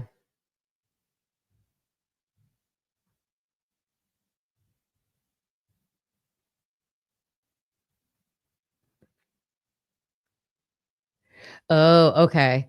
So listen to this. This is crazy. So the guy Spann, who is factually innocent because the other guy is saying, I did it. So here's why he took the plea deal instead of going to trial. He had a best friend who was on death row that also had lots of strong evidence of being factually innocent, and they executed him. So could you imagine?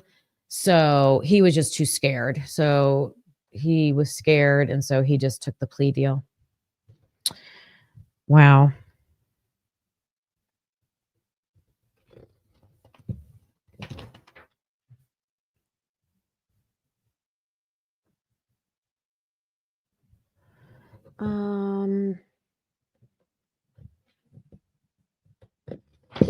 Yep, he pled guilty and secured his freedom. And that's what happens. That's what happens a lot of the time. All right. So this part, and we're going to end with this, I think.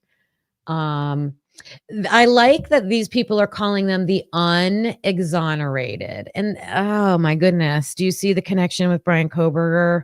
Like if he truly did say, like, I can't wait to be exonerated. Yeah, according to this, that's like nearly impossible. The unexonerated.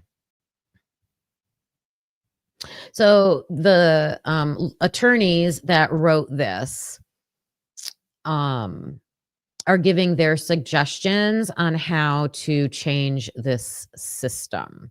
So here's some possibilities that they said could like help fix this. First, the criminal justice system could eliminate plea bargaining. Boom, just get rid of it. But then if they do that, they would have to hire like so many more attorneys and put so much more money into um the system, because that's why they started doing it in the first place. Without the ability to bargain, prosecutors would be forced to charge more appropriately, at least in regard to the expected disposition of cases. So they're saying like an outcome of banning plea deals would be, well, we don't need this leverage. We're not going to say we're going to put you on death row because we want you to take a plea deal. We'll just charge you for what you should be charged with and go to trial and see what happens.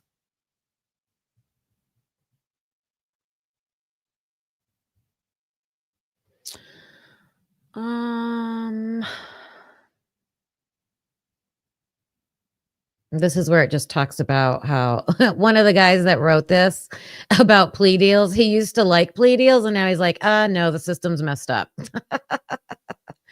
So another suggestion they have is to just get rid of Alford pleas, like get rid of those, which just goes along with getting rid of the plea deals. And then the third one is to actually require more supervision of the plea bargaining process. Right? Maybe prosecutors shouldn't be allowed to bump up the charges to scare the defendants into taking plea deals. So they're saying, on one hand, judges could be authorized to strike the death penalty as a potential punishment if the court thought it was being used only for plea extraction purposes. The authors don't think that will how that would work. Even judges acting in good faith, it's difficult to overcome the information gap problem. Because they're saying like, how can you tell if a prosecutor is being coercive or not? I mean, I think we can tell, but then they're saying that there's a model that could be adapted. So this is, it's whether the prosecutor reasonably might have charged the respondent under the harsher act in the first place. That's like a guiding question. So when you look at the charges, when they're trying to get a plea deal, you could use that guiding question. Judges could. Would you have charged these charges in the first place, or are you only doing this to try to get a plea deal? Lots of things you could do.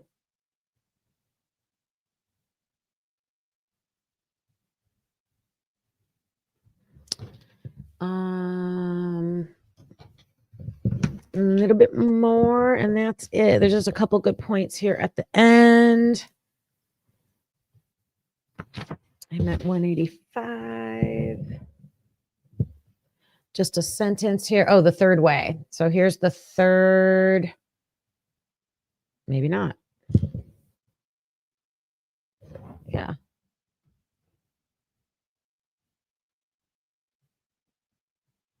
Why is this not matching? It says fourth. Oh, here's rule 11, you guys. Here we go. You guys are so smart. You guys were talking about rule 11 in the chat. Okay.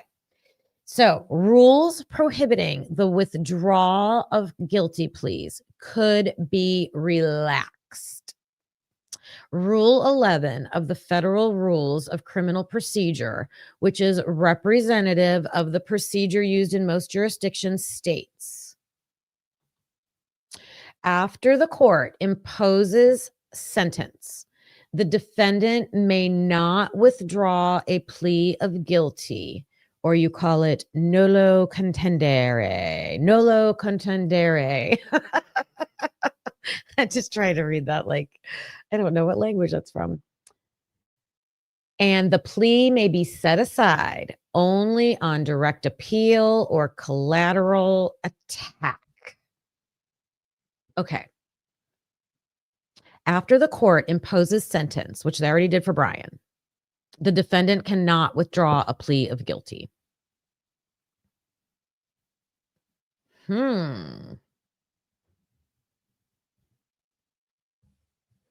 So they're saying to fix the system, it should be allowed. You should be allowed to withdraw your guilty plea. And then this goes on to say, but even on appeal or in post-conviction proceedings, an assertion of innocence standing alone, even a well-supported one, is not a basis to withdraw a plea. That's crazy. That's crazy. All right, I'm going to come back and see what you guys are saying. Yeah, Rule 11. Crazy. What do we got here?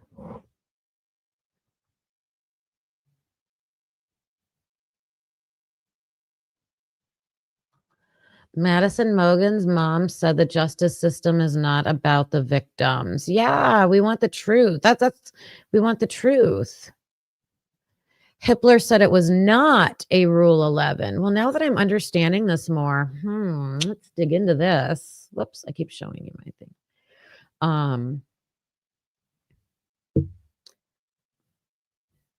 If these rules were changed, time limits were relaxed, and the basis for withdrawal expanded, this would allow unexonerated defendants the opportunity to prove their innocence even after pleading guilty. Because that's what's happening in all these examples. All these examples, you guys. How many cases did they say it was? 151 years that these people served, like 90, was it 91, 95 people in the United States pled guilty and they were factually found innocent. What a battle that is. So that's probably not going to happen.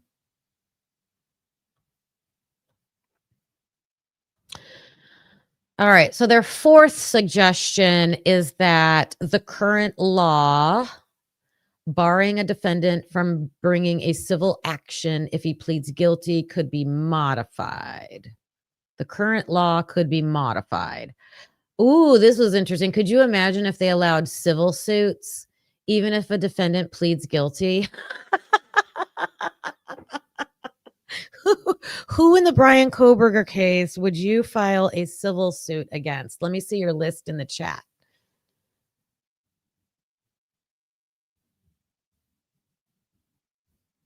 If the defendant prevailed in such a suit, it would also serve to restore a person's civil rights. But they're going to say, we can't let that happen because guilty people will sue too. Everyone will sue. Oh, there's a fifth proposal. So the fifth proposal says innocent defendants who are wrongfully convicted and then win a new trial plead guilty in order to secure their immediate or imminent release. A different prosecutor's office could be assigned to the case after the appellate reversal. That's a good idea. We were talking about that in someone's live the other day, right? If you're appealing the case and you get granted a new trial It shouldn't be the same judge. It shouldn't be the same prosecutors. I mean, Jesus, they should they should recruit teams from even other states, like someone new. I don't know. Are you talking about Jennings not showing up for the hearing? Yeah. Yeah, I don't think that would ever work. I don't think that's going to happen. They're not going to let that happen.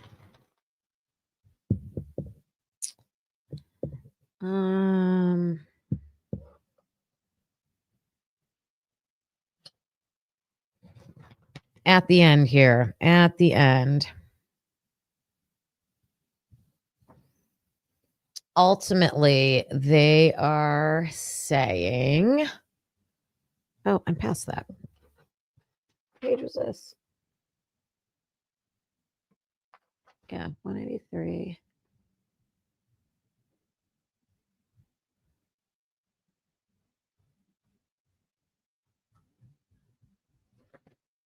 Maybe we're done.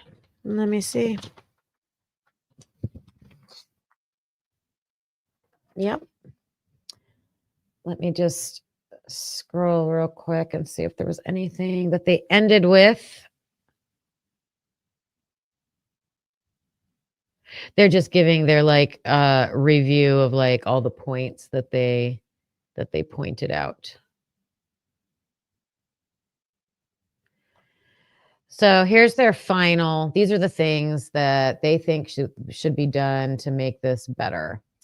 Attempt to truly level the criminal justice playing field by funding indigent defense systems, right? So if you can't afford a lawyer, having a better defense for most people.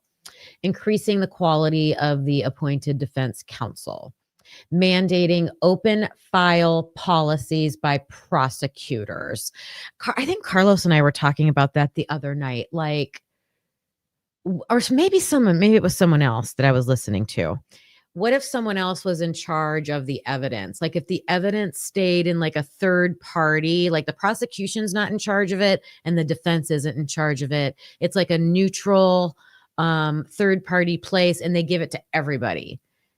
Wouldn't that be nice? Everybody gets it at the same time. No playing games. Not allowing jailhouse informants to testify, because we know how that goes sometimes. Improving the accuracy of forensic evidence. And this is interesting because it's by the National Research Council. So the National Research Council must have some concerns about the accuracy of forensic evidence. And I'm kind of seeing that with the way that they're writing the results in the reports that were just released with the DNA and the fingerprints. Was the sample even good enough to be used to exclude somebody, right? To include or exclude somebody. They couldn't even tell if the sample was good enough for that. Yeah, right, Brooke. We need people that will make this happen, right? If laws are going to change, we need Congress people that are going to get on board with that. And there are people out there. There are people out there that would be willing to fight for that. Hello, Michelle Tatum. Hello. AJ? Tell me who that. Are we talking about a different case?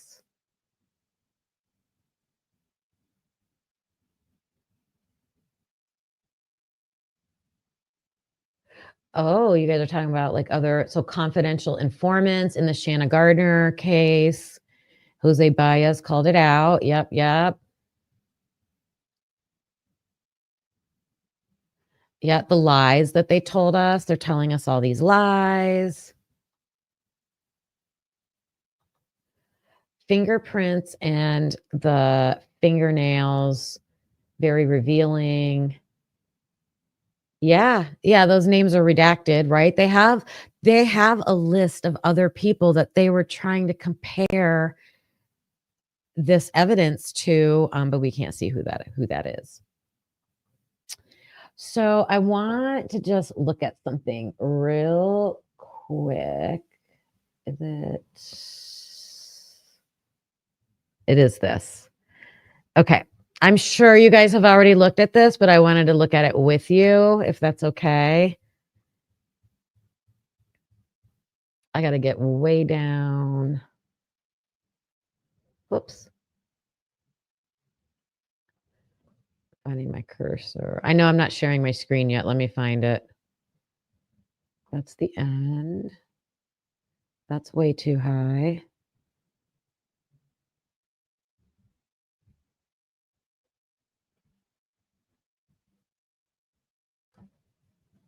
Anybody remember what page the hats were on?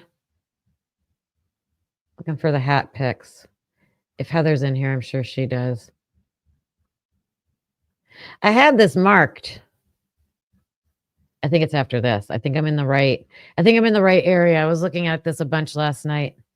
Here, I'll show you guys.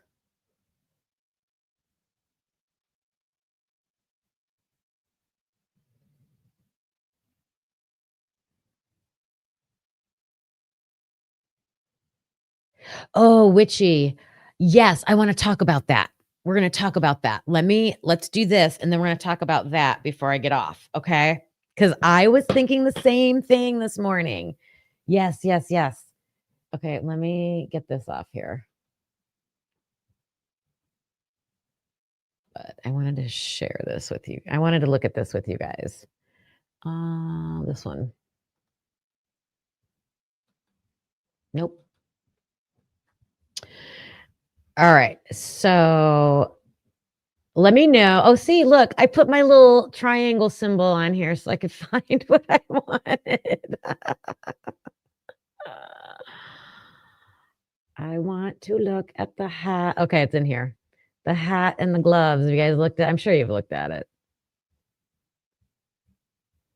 Tomboy knows what I'm talking about if she's still in here. Tomboy shared this with me, and I love the way she did it because she didn't tell me what to see. She just sent me the picture and she said, "Tell me what you see or tell me what you notice." Oops. Okay. Can you guys see it? I'll take my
If you bought that at the store, if you picked that up at the store. Are you muted? I am not muted. Can you hear me?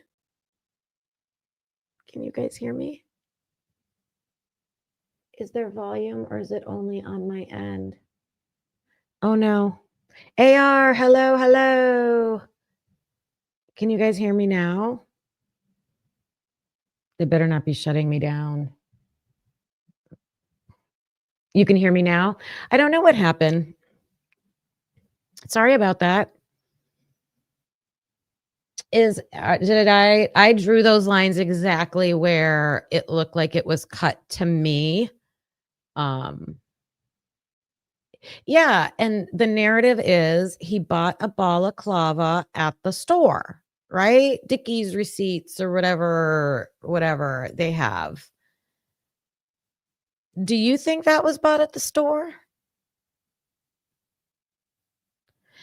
I do think that looks like a creepy item that could have been used in a crime. I do think that, like, if you're trying to hurry up and make you know how people put the pantyhose in the old days, they would put the pantyhose over their head to like smush their face in. No, he did not buy this at the store. That's a hat. It's a regular hat that's unfolded and cut out. Yeah. I mean, I'm sure it's stretchy. Like, I'm sure but yeah, I'm thinking, like, if he did that, like, to go running at the last minute or something, like, maybe on a super cold day and you didn't have a face mask, like, to do that, um, that's what my thought was, um but it's the kind of material that, like, yeah, it would just shrink on your face. It wouldn't stay. I don't think it would stay open. That's weird. Moths. Well, could be. Could be. Didn't they find some of these items in his car, like in his trunk? I'm not sure.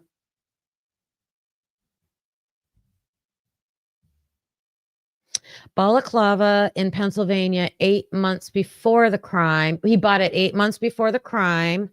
But AR, don't you even think that there's no picture of a true balaclava that you would buy at the store. There's only this picture that looks anything that would represent a balaclava.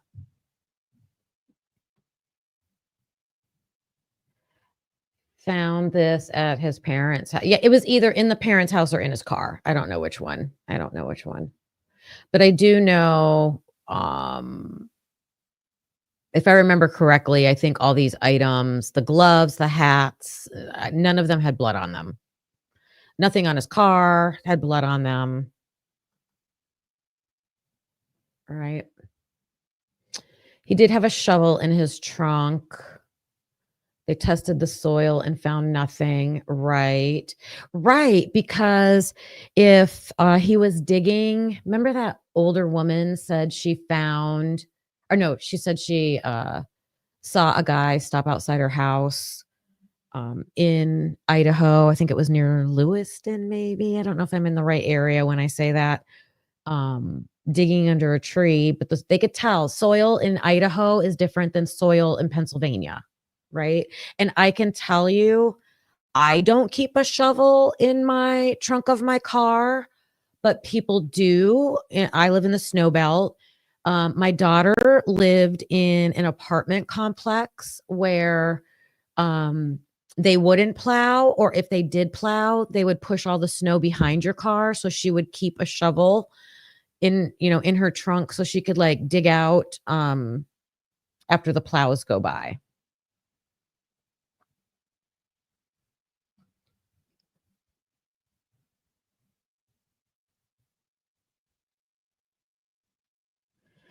Yep, I agree. Hello, William. William Tardy. Hello, hello. Both the hats. There's more than this. So let's look at the other stuff. Okay. I'm going to make this a little smaller. So these are two different hats. At first I thought maybe they were the same hat. But this cutout hat is not the hat to the left, and they're labeled differently. So this is 116.1 and this is 116.2. All right. Then there's this set of gloves, 117. 117. So they were turned inside out and then the right way. Look at I don't even think these match. Or something really bad happened to this glove.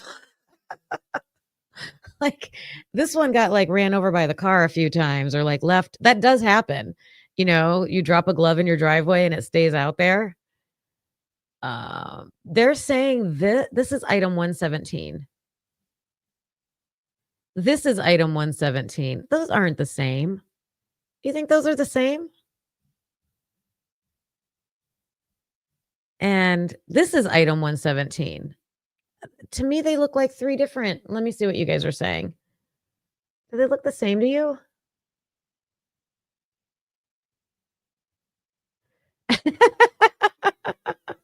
I don't think these aren't the gloves they found at the house. These are the gloves they found at Brian's house, I believe.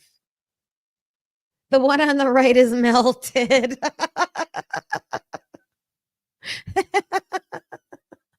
It got slimed by the Ghostbuster vacuum. Oh my gosh. There's a couple more. So we've got, this is still 117. Okay, we already went 117. Okay, now these are 118. These are nice winter gloves. Here's the Dickies hat, 118.3. I don't see any cutouts in that. It just looks like a folded hat. Did you guys see cutouts in the Dickie? Make it bigger. There we go.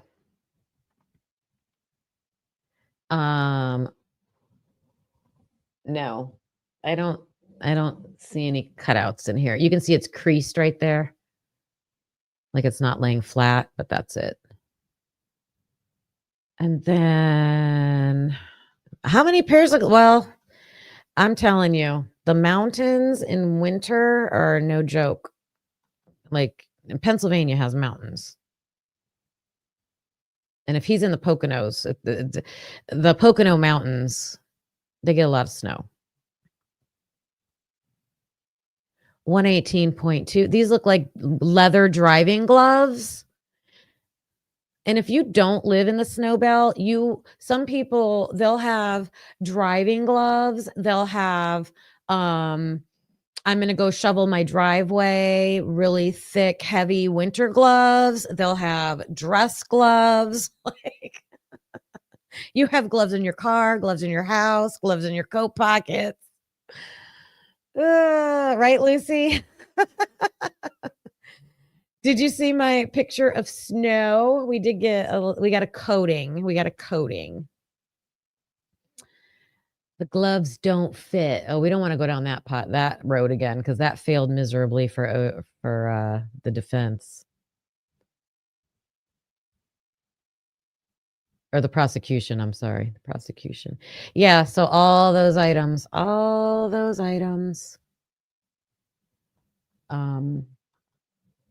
taken from his house.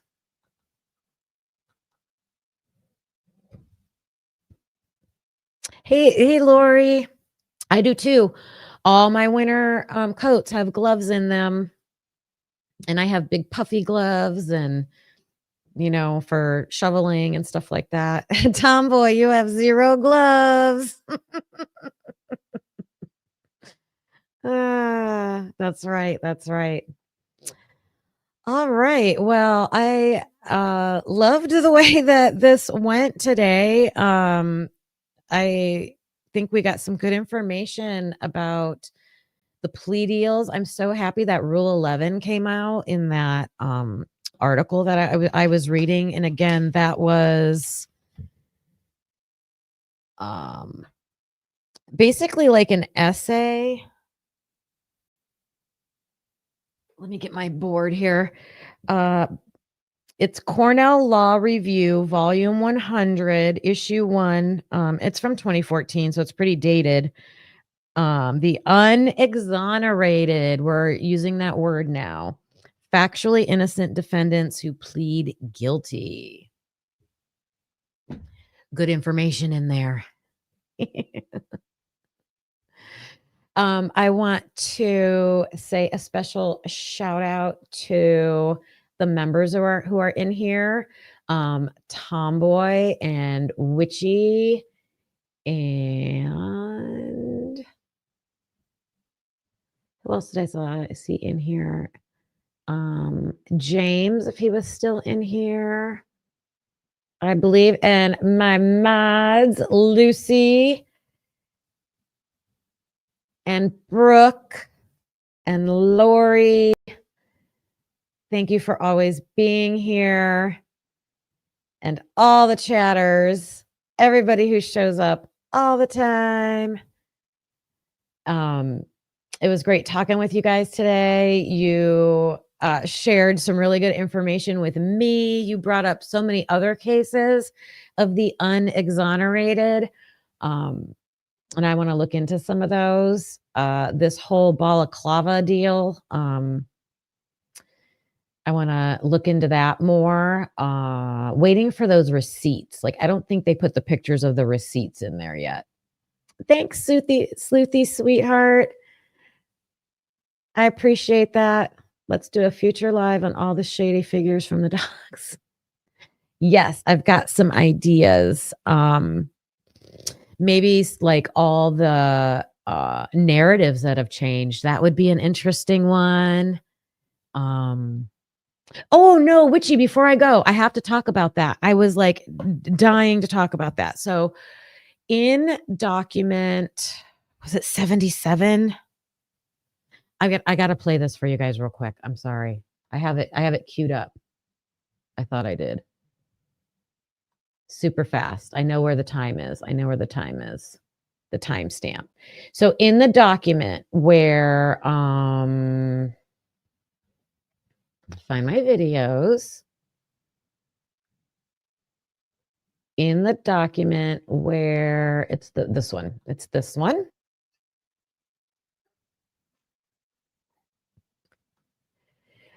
Where they're talking about the person GM and they're interviewing someone named P, right? Isn't it someone named P?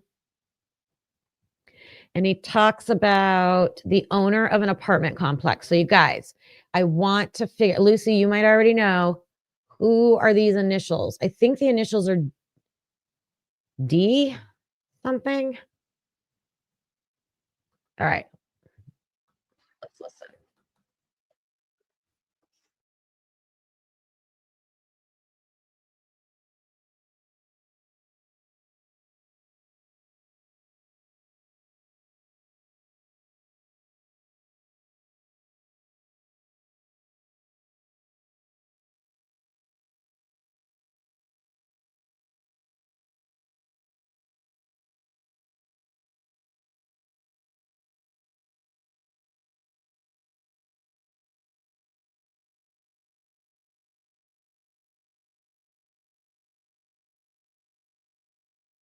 Homicide. I asked P if the information he would be sharing would be dealing with one person. P told me it would. I asked P if I could get the individual's name. P told me I was muted. Can you hear me now?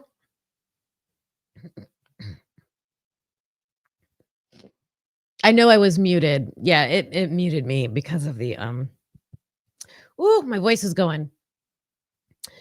All right. So let's figure out who the apartment owner is.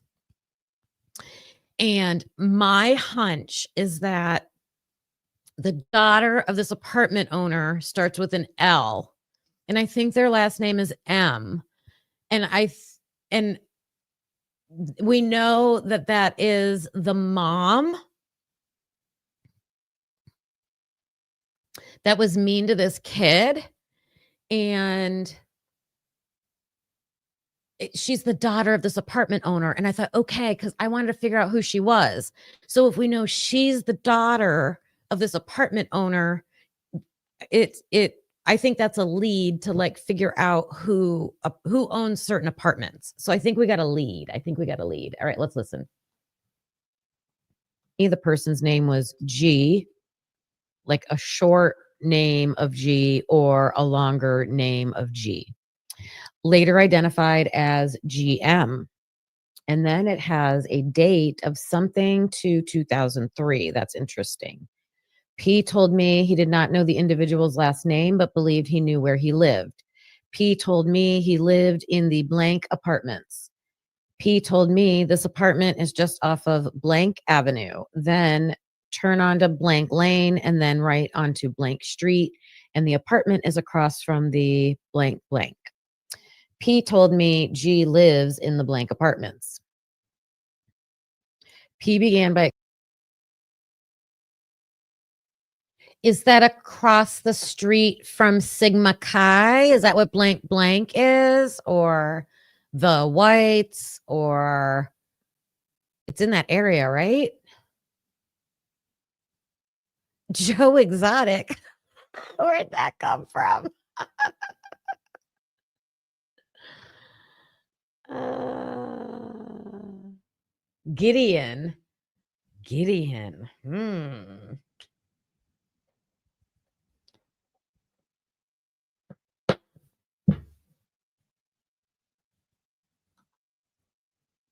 Explaining to me that he had done a lot of work for DK, who is the prior owner of blank. DK told me he has been a friend of the family for many years and has done handyman jobs in the past for D. P told me in 2020 he drove D, his daughter, L, and G up to blank to a place the family goes to have a vacation almost every year. P told me after they got there, R, who is one of D's sisters, got into an altercation with a male who was camped near where they were. P told me it was a heated argument, but everyone eventually went back to their campsites. P told me later in the evening he noticed R and L were walking past the male's campsite. So he went up on the hill where he could observe and make sure nothing was going to happen. P told me he had been up on the hillside for several minutes in the dark when all of a sudden G just appeared out of nowhere. P told me it startled him for a minute because he never heard or saw where G came from. P told me G pulled out a knife to show him. P told me this was a hunting style knife. P told me he had spoken to G, who had showed a great interest in having a career in the military. I asked P if he could describe the knife to me.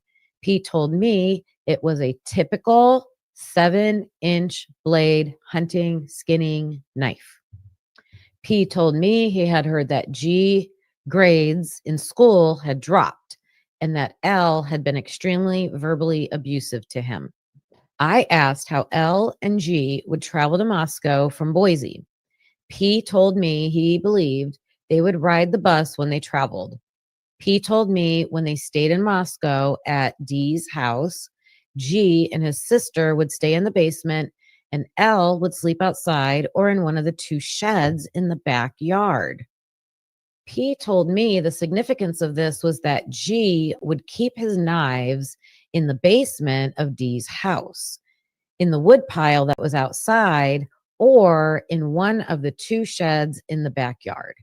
P told me around the end of May or sometime into the middle of June, after COVID was letting up, he was at the Mad Greek having a late lunch or early dinner.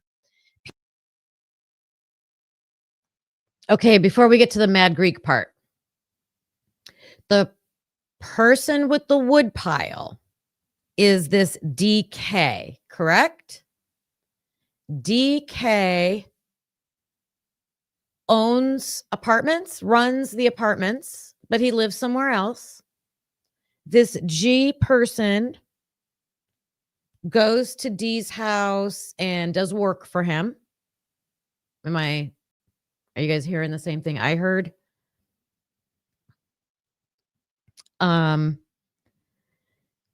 DK, the apartment manager, I'll call him, owner, whatever, has a daughter that starts with L and a sister that starts with R, the apartment owner's sister. So the aunt is R and the daughter is L, but D and R are old enough to be grandparents, like they're grandparents, because G is the grandson. G's the grandson of DK. I'm gonna make a visual of this, I think. Don King.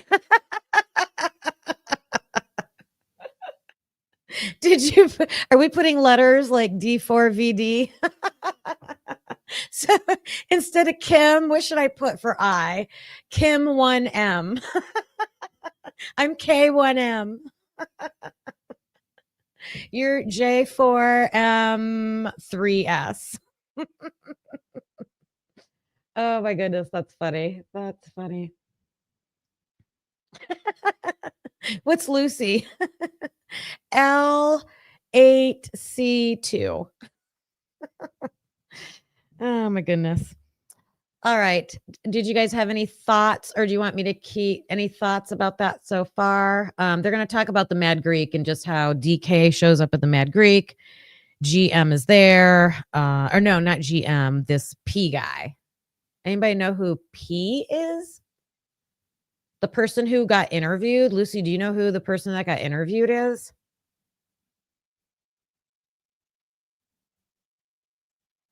Yes, G would keep his knives in the basement in the wood pile, but now I think we know where that is. I think that's at DK's house.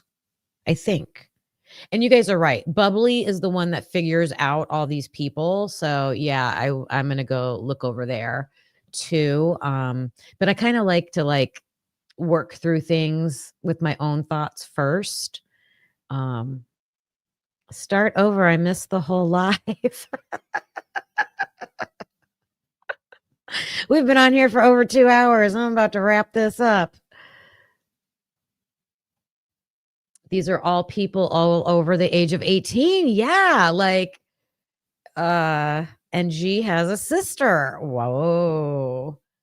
Oh, I wonder if her name starts with L. I'm trying to well, I guess we already know who that person is, but so he has a sister.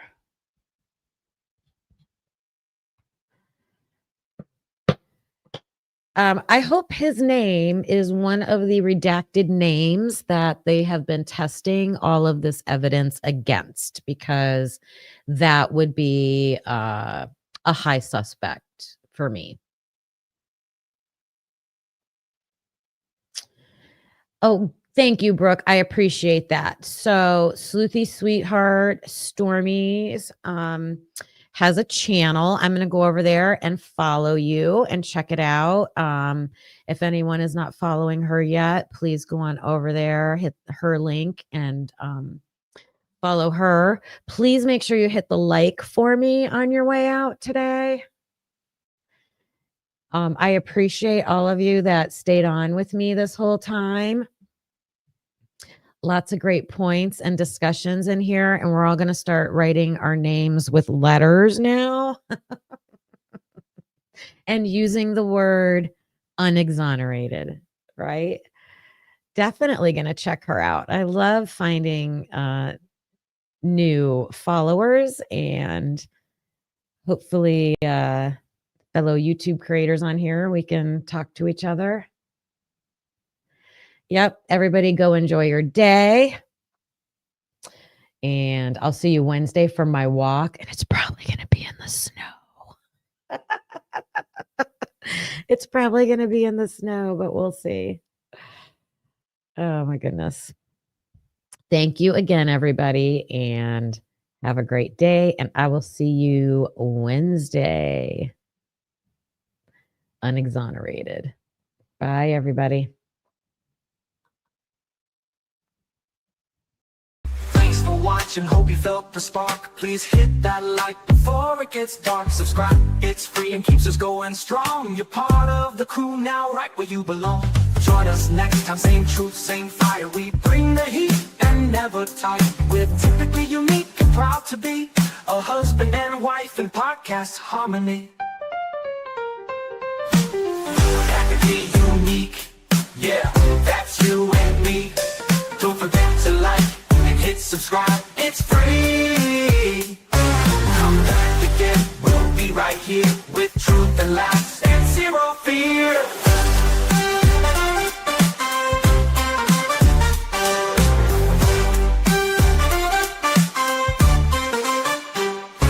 We don't always agree, but that's the show.